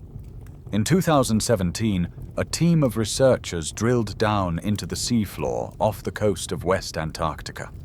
When they pulled up the core sample and CT scanned it, they didn't find rock. They found a dense network of fossilized roots, pollen, and spores. They found the remains of a temperate rainforest, something you'd expect to see in New Zealand or Chile, sitting right at the South Pole. This wasn't just a few stray leaves. This was a lush, swampy jungle. The temperature in Antarctica back then would have been a comfortable 55 degrees Fahrenheit. It was a green continent. Now, scientists will tell you this dates back 90 million years to the time of the dinosaurs. But other evidence, like the fine-grained sediments in the Ross Sea, suggests the continent might have had ice-free coastlines much, much more recently, possibly as recently as the last interglacial period, or even during the rapid climate shifts of the Younger Dryas. If a civilization existed in the Golden Age before the freeze, Antarctica wouldn't have been a death trap. It would have been a paradise. It's a massive landmass, rich in resources, isolated from the chaotic wars of the northern continents. It would have been the perfect place to build a capital. And then the freeze came. The flash freeze theory suggests that whatever hit the Earth didn't just melt the northern ice. It shifted the climate so violently that Antarctica was encased in ice almost overnight. This is the ultimate preservation method. If you want to keep a sandwich fresh for a year, you put it in the freezer. If you want to keep a city fresh for 12,000 years, you put it under 2 miles of ice. This brings us to the strangest military operation in American history, Operation High Jump. In 1946, just after World War II ended, the United States Navy decided to go to Antarctica. But this wasn't a guy with a sled and a husky. This was an invasion force. Admiral Richard E. Byrd led a fleet of 13 ships, an aircraft carrier, and 4,700 men. They brought helicopters, seaplanes, and enough munitions to fight a small war. The official mission statement was, to test military equipment in frigid conditions. But you don't send 4,700 troops to the bottom of the world just to see if their parkas work. The expedition was scheduled to last 6 to 8 months. They came back after just 6 weeks. Why the retreat? The official reports are boring and bureaucratic, citing bad weather. But the rumors that have swirled for decades paint a different picture. There are reports of pilots seeing entranceways into the ice. There are claims of losing aircraft to discs that flew out of the water. When Admiral Byrd returned, he gave an interview to a Chilean newspaper where he said something cryptic. The United States must prepare itself against an enemy that can fly from pole to pole with incredible speed. Who was he talking about? The Soviets didn't have that technology. No one did. Was he warning us about a secret Soviet base, or did he find something else down there? Today, Antarctica is the most protected place on Earth. The Antarctic Treaty, signed in 1959, is a miracle of international cooperation. At the height of the Cold War, when the US and Russia were pointing nukes at each other, they sat down and agreed. Nobody owns Antarctica. No military bases, no mining, just science. It is the only place on the planet where the borders of nations don't apply. Why? Maybe it's exactly what they say it is. A pristine nature reserve for penguins.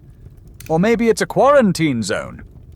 Thanks to satellite imagery, the veil is starting to lift.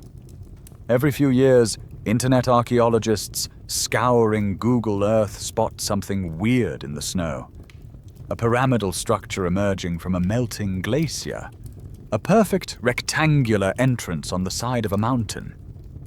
A heat anomaly that suggests something active is generating power under the ice.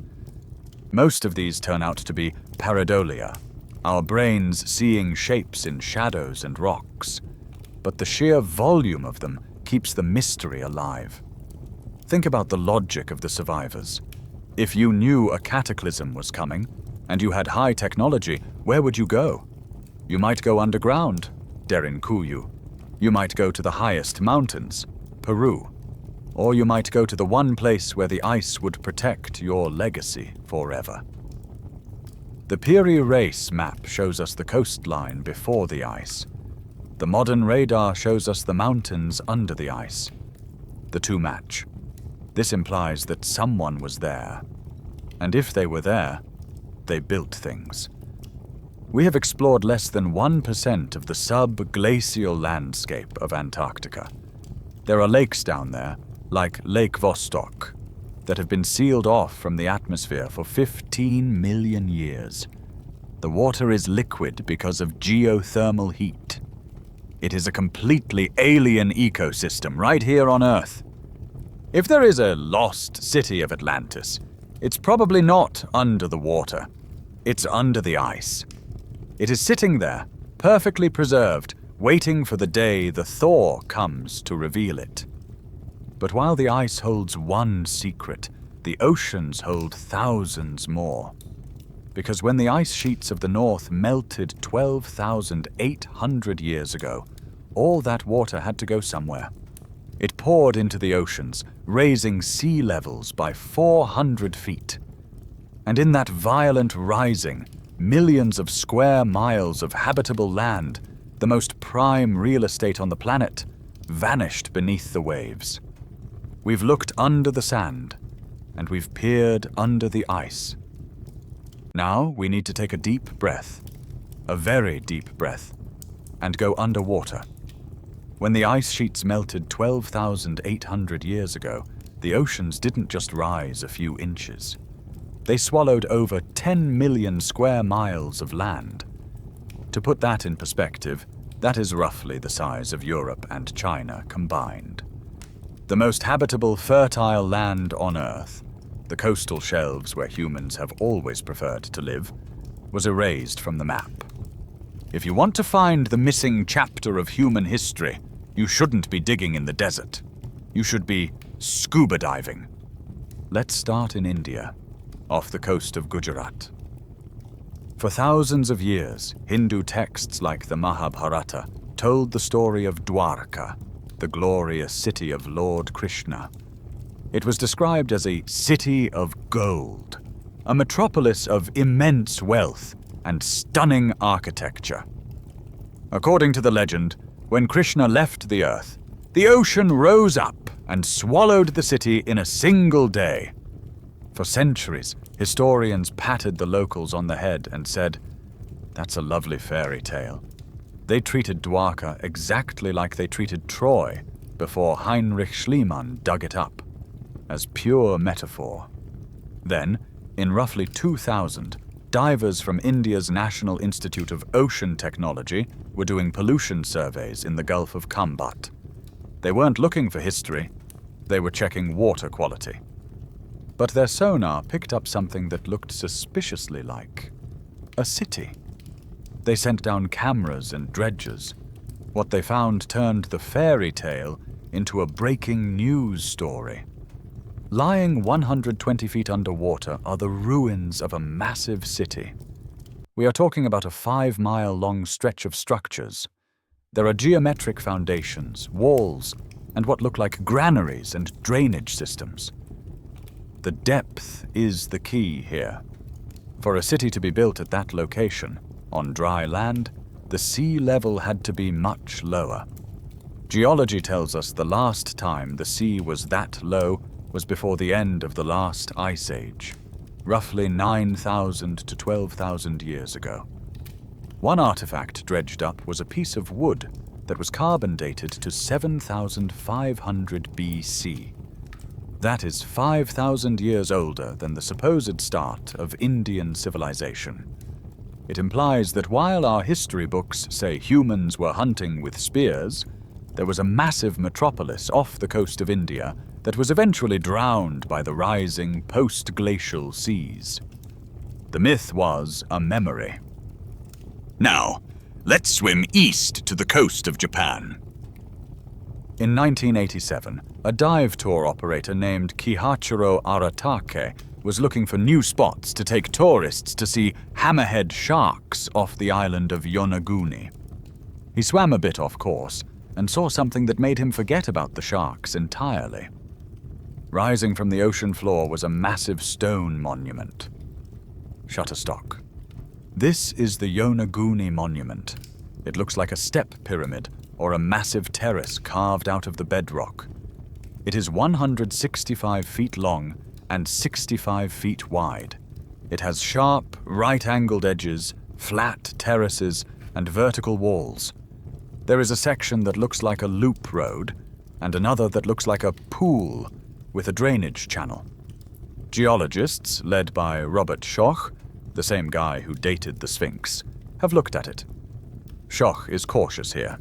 He argues that the basic structure is natural, that the rock in this region fractures in straight lines and right angles due to tectonic stress. He thinks nature did 90% of the work, but even he admits there are parts that look touched up. There are holes that look like post holes for wooden pillars. There is a rock formation that looks distinctly like a turtle, and there is a massive rock known as the Face, which looks eerily like a human profile staring out to sea. Japanese marine geologist Masaaki Kimura is much more aggressive. He claims he has identified a quarry, a stadium, and even carved characters on stone tablets. He argues that Yonaguni was a city of the Mu civilization that sank during an earthquake or tsunami about 2,000 years ago, though the depth suggests it was much older. The skepticism usually boils down to nature makes weird shapes. And that's true. But nature rarely makes a staircase that leads to a plaza with a drainage ditch flanked by a carved face. If Yonaguni is artificial, or even just a natural site that was terraformed by humans, it changes the map of the Pacific.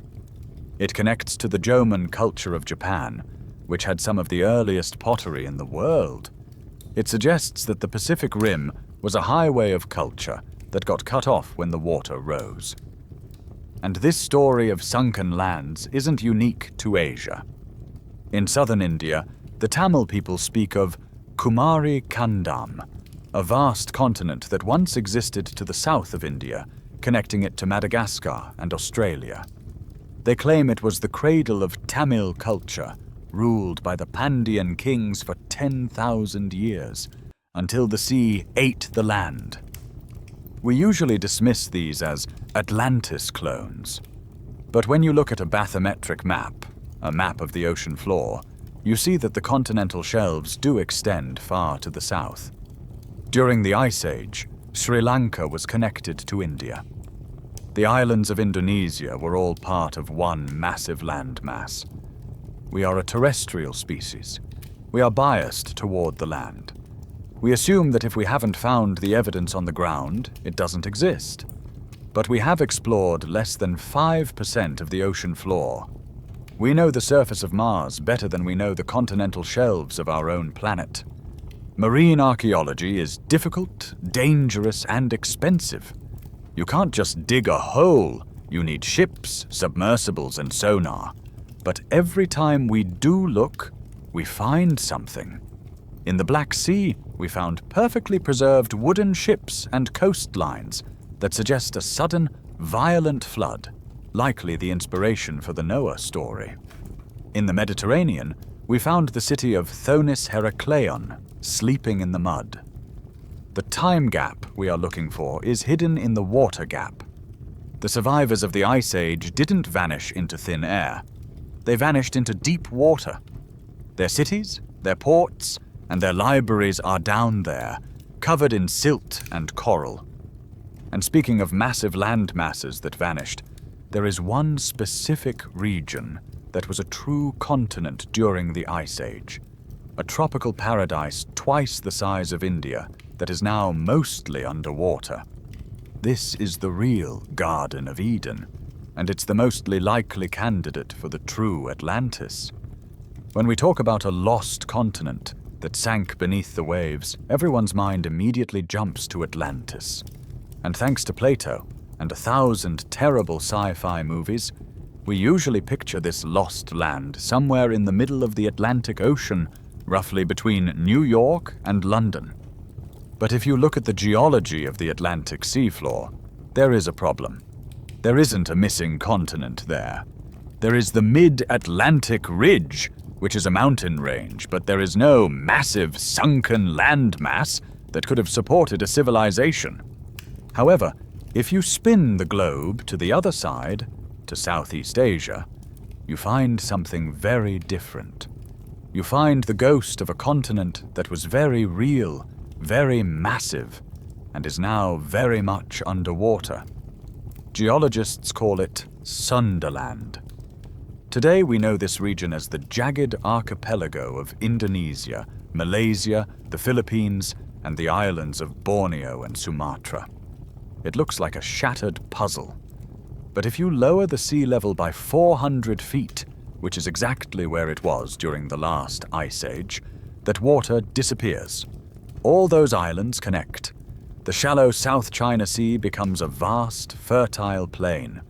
Suddenly, you have a continuous landmass twice the size of India. Now, consider the climate. 12,000 years ago, while North America and Europe were buried under 2 miles of ice, looking like Hoth from Star Wars, Sundaland was a tropical paradise. It sat right on the equator. It was lush, warm, and teeming with life. If you were a human being in the Ice Age, where would you want to live? Would you want to be shivering in a cave in France, fighting a cave bear for a scrap of meat? Or would you want to be in Sundaland, where fruit literally falls off the trees and the fishing is endless? Sundaland was the VIP lounge of the Pleistocene world. It was the perfect incubator for a complex society.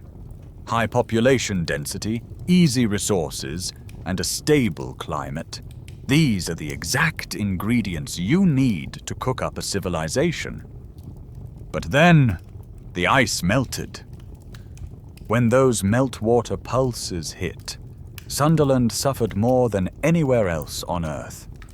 Because the land was so flat and low-lying, a sea level rise of a few meters translated to hundreds of miles of inland flooding. It wasn't a slow creep, it was a relentless invasion. The ocean consumed the plains, turned hills into islands, and separated families forever. This region is the most likely geographical candidate for the Garden of Eden myth and the true source of the Atlantis legend. Think about the biblical description of Eden, a lush paradise, 4 rivers flowing out of it, destroyed by a cataclysm because of human sin, or just bad luck.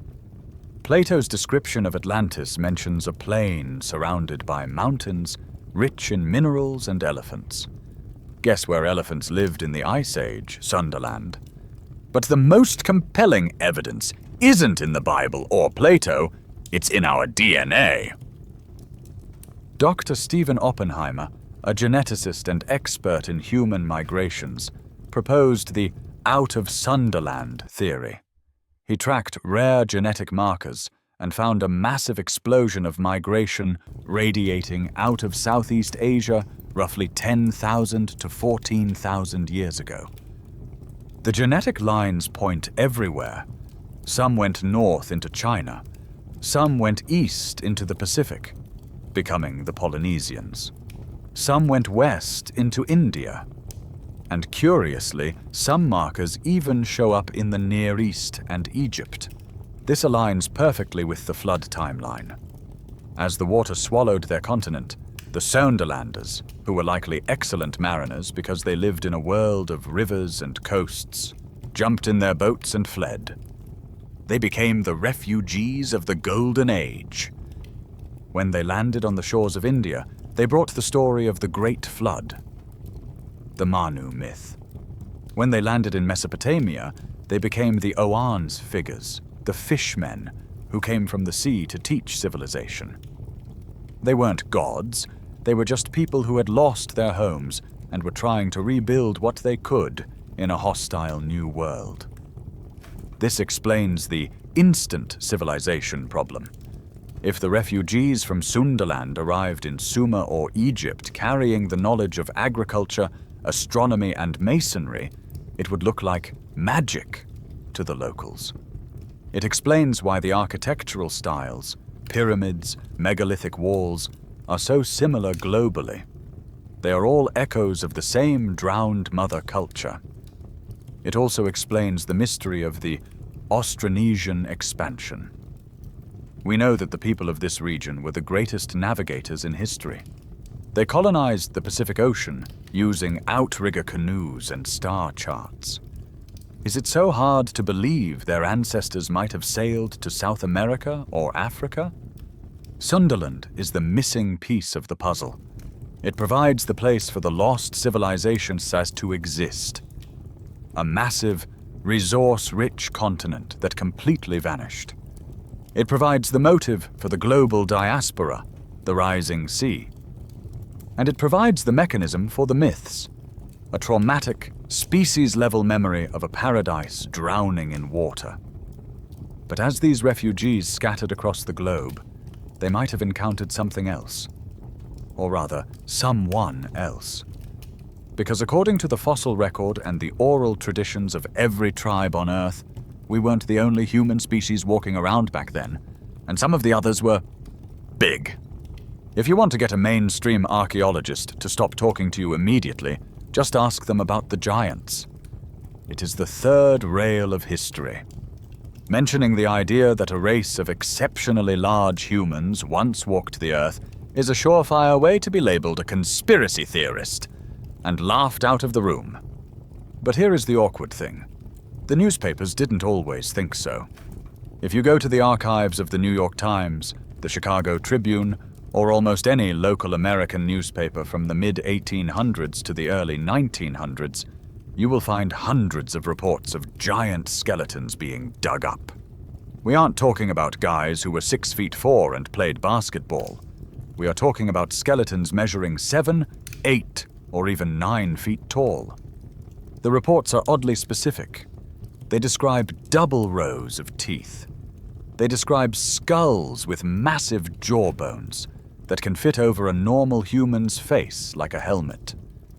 They describe burial mounds in the Ohio Valley where these massive bones were found arranged in spokes like a wheel. And then, usually at the end of the article, there is a line that says something like, "The remains were shipped to the Smithsonian Institution for study." And that is where the trail goes cold. The Smithsonian maintains that they have no such bones. They claim these were all hoaxes or misidentifications of mastodon bones, and maybe 99% of them were. The 19th century was the golden age of the traveling carnival and the Fiji mermaid fake. But all of them? Every single county surveyor, doctor, and farmer who reported these finds was a liar? Let's step away from the conspiracy theory for a second and look at hard genetics. Because in 2010, we found the ghost DNA that proves we weren't alone. In a cave in Siberia called Denisova Cave, scientists found a finger bone and a molar tooth. When they sequenced the DNA, they realized it wasn't human, and it wasn't Neanderthal. It was a new species, the Denisovans. But look at the tooth. The Denisovan molar is massive. It is huge compared to a modern human tooth, and significantly larger than a Neanderthal tooth. It suggests that the owner of that tooth was a very large, robust individual. We know now that Denisovans interbred with humans. If you are from Melanesia or parts of Asia, you might have up to 5% Denisovan DNA. We also know they roamed from Siberia to Southeast Asia. So is it possible that the giants of legend weren't magical beanstalk climbers, but simply a different, larger subspecies of hominid? This provides a biological explanation for the Watchers, or the Nephilim, mentioned in the book of Genesis. The Bible says, "There were giants in the earth in those days, and also after that, when the sons of God came in unto the daughters of men." Strip away the theology. It sounds like a folk memory of hybridization. It sounds like Homo sapiens encountering a taller, stronger, more advanced cousin species, interbreeding with them, and remembering them as demigods. And if you want a story that makes this conflict visceral, you have to go to Nevada, to a place called Lovelock Cave. The local Paiute Native Americans have a legend about a race of giants called the Saite-Ka. They described them as tall, fierce, and, crucially, having red hair. The Paiutes claimed these giants were cannibals who terrorized the local tribes. Finally, the tribes banded together, chased the giants into a cave, piled brush at the entrance, and set it on fire. They suffocated the last of the giants inside. For years, white anthropologists dismissed this as a myth, just a campfire story. Then, in 1911, guano miners started digging in Lovelock Cave. They found thousands of artifacts, and deep in the cave, they found skeletons. Some of the reports claim the skeletons were over 7 feet tall, but the physical evidence that survived is even stranger. They found sandals woven from tule fibers. These sandals are 15 inches long, a size 15 shoe. That is a big foot. They also found hair, patches of red hair. Skeptics argue that hair turns red over centuries of decomposition due to soil conditions, which is true. They argue the sandals were just overshoes for wearing over moccasins. But the Paiute legend specifically mentioned red hair before the mummies were found. That is a hell of a coincidence. Why is this important to our time gap theory? Because if there was a mother culture, a civilization that built the megaliths, it might not have been Homo sapiens alone. Or maybe the ruling caste, the sages and kings described in the king lists who reigned for hundreds of years, were part of this different genetic lineage. Perhaps the giants were the builders. It would explain why the architecture is so oversized. If you are 8 feet tall and incredibly strong, a 20-inch step height isn't uncomfortable. A 10-ton block isn't as impossible. But like the megafauna, they didn't make it. Maybe they were specialized for the Ice Age climate and couldn't handle the warming. Maybe they were hunted down by us, the smaller, more numerous, more aggressive cousin. Or maybe they were the first casualties of the cataclysm. The disappearance of the giants is just another piece of the biological amnesia. We killed the competition, or we watched them die, and then we turned them into monsters in our fairy tales to make sure the kids stayed in bed at night. But as we look at the cycles of life and death, of species rising and falling, we have to ask, is there a clock governing all of this? Did the ancients know something about the timing of these catastrophes that we have forgotten? It turns out they didn't just know about it. They built their entire religion around it. They were obsessed with a cosmic odometer that is about to click over to 0. If you stare at a clock on the wall, you see time moving in a circle. The hands go round, pass 12, and start again. But if you look at a history book, you see time moving in a straight line, an arrow shooting from primitive to advanced. We are obsessed with the idea that we are getting better every day. We think we are smarter than the Romans, who were smarter than the Egyptians, who were smarter than the cavemen. We view history as a ladder we are climbing. But the ancients didn't see it that way. To them, history wasn't a ladder. It was a wheel. It was a cycle that repeated over and over again, just like the seasons. And they believed that just as winter follows summer, a dark age inevitably follows a golden age. They called this massive cycle the Great Year. And the scary part is, they calculated its length with a precision that rivals modern astronomy. This brings us to a phenomenon called the precession of the equinoxes. Shutterstock. Imagine the Earth is a spinning top. As it spins, it doesn't stay perfectly upright. It wobbles slightly. This wobble is incredibly slow. It takes 72 years for the Earth's tilt to shift by just 1 single degree. To make a full circle, to wobble all the way around and come back to the start, takes roughly 25,920 years. Modern science credits the Greek astronomer Hipparchus with discovering this wobble around 127 BC. But that gives the Greeks way too much credit. In their groundbreaking book Hamlet's Mill, researchers Giorgio de Santillana and Herta von Dechend analyzed thousands of ancient myths from around the world. They found that specific numbers associated with this 26,000-year cycle, specifically 72, 108, 432, and 2,160, keep popping up in stories that have absolutely nothing to do with astronomy. In Norse mythology, there are 540 doors in Valhalla, and 800 warriors come out of each door to fight the wolf Fenrir. Do the math. 540 times 800 equals 432,000. In the Hindu Rig Veda, there are 10,800 stanzas, a multiple of 108. The Khmer temples of Angkor Wat have 72 major stone temples. The Great Pyramid's dimensions are scales of the Earth by 43,200. Why were these disconnected cultures obsessed with these specific numbers? Because they were encoding the Great Clock.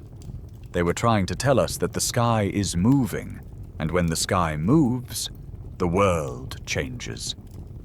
The Hindu texts break this cycle down into 4 distinct ages, or yugas. First is the Satya Yuga, or the Golden Age. This is the summer of humanity.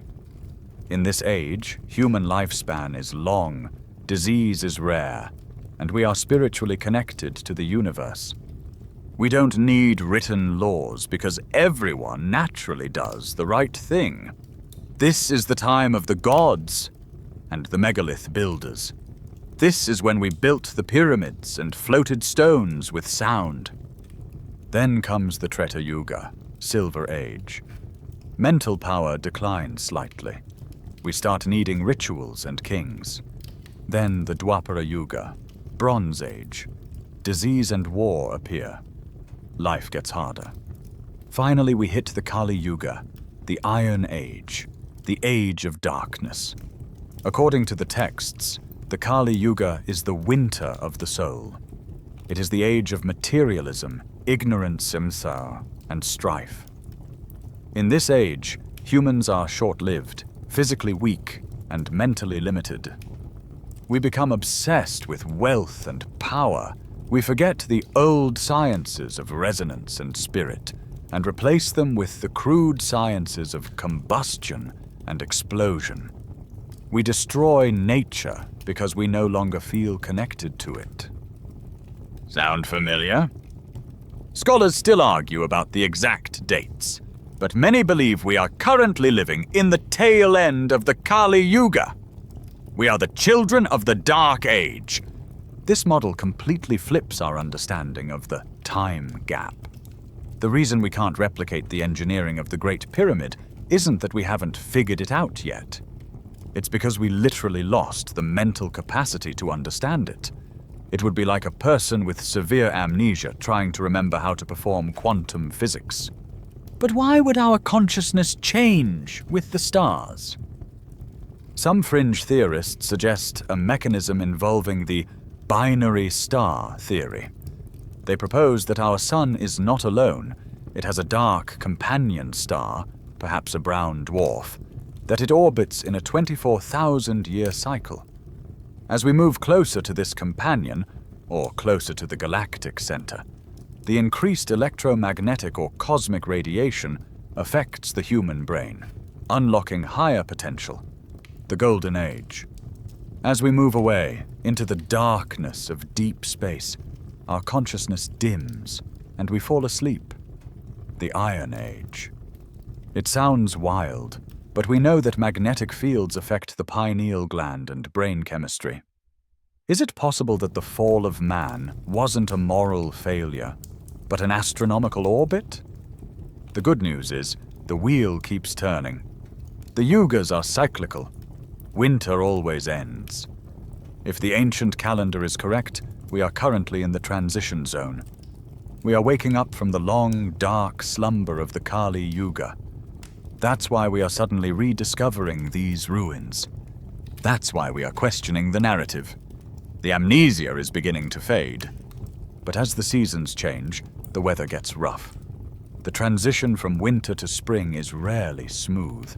It involves storms, fruits, and the breaking of ice. And if the ancients are right, the end of an age is usually marked by a cleaning of the house. We are due for a reality check, and the universe has a very specific way of delivering that check, usually in the form of a rock from the sky. We've talked about the cycle of time, the rise and fall of human intelligence, and the Great Year. But cycles aren't just abstract philosophical concepts. In the solar system, cycles are literal. They are physical paths that bring us back to the same dangerous neighborhoods in space over and over again. And right now, Earth is drifting through a particularly bad neighborhood. Twice a year, every year, Our planet passes through a massive debris field in space. We hit it in late June and again in late October, right around Halloween. We call this the Torid meteor stream. Most of the time, it puts on a nice light show. You look up, you see a shooting star, you make a wish. It's romantic. But astronomers call the Torid stream the Enka complex, and they don't think it's romantic. They think it's a loaded gun pointed at our heads. The scientific evidence suggests that the Torid stream is the remnant of a massive comet, perhaps 50 to 100 kilometers wide, that entered the inner solar system about 20,000 years ago and began to disintegrate. As it broke apart, it left a trail of rubble. Dust, pebbles, and massive boulders the size of cities. When we pass through the dusty parts, we get meteors.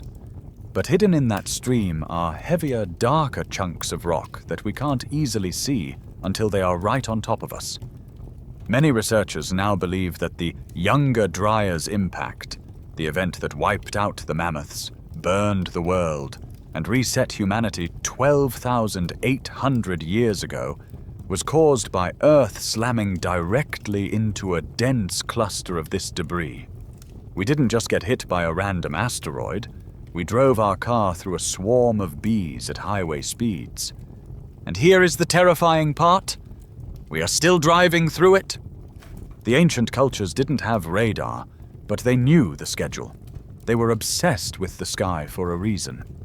The Egyptian Phoenix myth, the story of a firebird that burns itself to death and is reborn from the ashes every 500 or 1,460 years, might not be a metaphor for spiritual growth.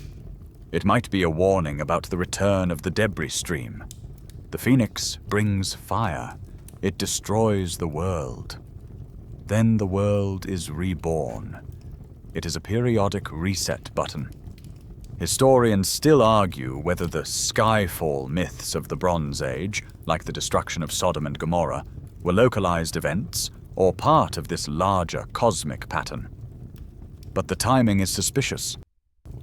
The collapse of the Bronze Age civilizations around 1177 BC coincides with a peak in Torid activity. So, why did the ancients build with 1,000-ton stones? We've spent this whole video marveling at the engineering of Baalbek, the pyramids, and Sacsayhuaman. We asked how they did it, but we need to ask why. You don't build a bunker out of 1,000-ton megaliths to protect yourself from a guy with a spear. You build it to protect yourself from the sky. These structures are earthquake-proof, fire-proof, and flood-proof.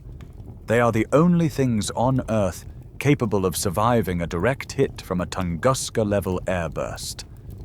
Maybe Göbekli Tepe wasn't buried to hide it. Maybe it was buried to shield it from the incoming fire, like covering your furniture before a renovation. The megaliths are message bottles.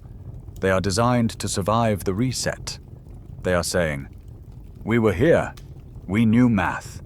We knew the stars." And watch out for the rocks in October. We, in our modern arrogance, have stopped looking up. We have satellites pointing down at our phones, but our planetary defense systems are still in their infancy. We identify only a fraction of the near-Earth objects that could kill us. In 1908, a small fragment of the Torid stream exploded over Tunguska, Siberia. It flattened 80 million trees. If it had arrived 4 hours later, it would have incinerated St. Petersburg. It was a warning shot across the bow. The ancients survived the big one. They crawled out of the caves, traumatized but alive, and they spent the next few thousand years trying to warn us not to forget. They encoded the warning in their myths. They carved it into their stone calendars, and they built mountains of granite to anchor the truth against the flow of time. We are the first civilization in 12,000 years with the technology to actually do something about it. We can deflect asteroids. We can map the stream. We can break the cycle. But first, we have to admit that the cycle exists. We have to stop pretending that history is a safe, linear ride and acknowledge that we live in a cosmic shooting gallery. The time gap isn't just a gap in the past, it's a gap in our awareness of the present danger. And as we stand here today, looking at the ruins of the empires that came before us, we realize that the only difference between them and us is that they ran out of time. We still have a little bit left. So where does all of this leave us? We have spent tonight traveling from the frozen wastelands of the Ice Age to the steamy jungles of the Amazon. We have stood in the shadow of impossible walls in Peru and looked at maps that show a world that shouldn't exist. We have looked at the scars of a cosmic catastrophe that nearly wiped us out, and we have listened to the whispers of the survivors who tried to warn us. When you step back and look at the whole picture, the geology, the archaeology, the mythology, and the genetics, it stops looking like a collection of random anomalies. It starts to look like a coherent story. And that story is very different from the one we learned in school. The standard model says we are the first. It says we climbed a steady ladder from the mud to the stars, alone and unaided. It says the past was primitive, dark, and simple. But the evidence suggests we are not the first. We are the survivors. We are a species that has reached the stars before, or at least understood them in ways we are only just beginning to relearn. We are the children of a great amnesia, walking through the ruins of our ancestors' house, mistaking their machines for temples and their science for magic. Why is this so hard for mainstream science to accept? There is a famous quote by the physicist Max Planck: "Science advances one funeral at a time." He meant that new truths don't triumph by convincing their opponents and making them see the light, but rather because the opponents eventually die, and a new generation grows up that is familiar with the new idea. The academic world is built on reputations. If you have spent 40 years teaching that civilization began in Sumer, you are not going to wake up tomorrow and admit you were wrong because someone found a rock in Turkey. You are going to fight it. You are going to protect your legacy. That is human nature. But the dam is breaking. Every year, new discoveries like Gobekli Tepe, the DNA of the Denisovans, and the LiDAR scans of the Amazon are chipping away at the old wall. The time gap is closing. The silence of prehistory is being filled with data. And this shouldn't scare us. It should empower us. If the ancients were capable of these feats, if they could navigate the globe, map the stars, and build for eternity, then that potential is still inside us. It is in our DNA. We are not a fallen species. We are a rising species that is reclaiming its heritage. We are waking up from a long, trauma-induced coma, and we are finally starting to remember who we are. We are the builders. We are the navigators. We are the ones who survived the fire and the flood. So the next time you see a picture of the Great Pyramid, or the face of the Sphinx, or the stone giants of Easter Island, don't look at them as mysteries to be solved. Look at them as family portraits. Look at them and recognize the ambition, the genius, and the resilience that flows through your own veins. The past is not a foreign country. It is our home foundation. And now that we know where we came from, we might finally be able to figure out where we are going. And now, as the heavy doors of history close gently behind us, let yourself drift away from the questions and the mysteries. You have traveled thousands of miles and thousands of years tonight. You have walked through the dust of ancient deserts and swum in the depths of forgotten oceans. But now the journey is done. Let the images of the stone giants and the star maps fade into the soft, grey mist of your mind. They are no longer puzzles to be solved. They are just quiet monuments standing guard in the landscape of your dreams. Feel the weight of the day lifting off your shoulders, just as the ancients lifted the stones, but with none of the effort. Your body is heavy, warm, and sinking deeper into the comfort of your bed. The world outside is silent. The timeline of history has paused. There is no past, no future, only this peaceful, steady, present moment. Listen to the rhythm of your own breathing. It is the same rhythm that has sustained every human who has ever lived, from the caves of the Ice Age to the room you are in right now. It is a slow, steady tide, rising and falling, carrying you further and further away from the waking world. The stars we talked about tonight are still there, turning slowly in the velvet sky above you, watching over the earth just as they did 12,000 years ago. They are constant. They are calm. And under their watchful light, you are safe. Let your thoughts drift like leaves on a slow river. There is nothing left to figure out tonight. The answers will be there tomorrow. For now, there is only the dark, the quiet, and the soft embrace of sleep. Drift down, deep down, into the silence.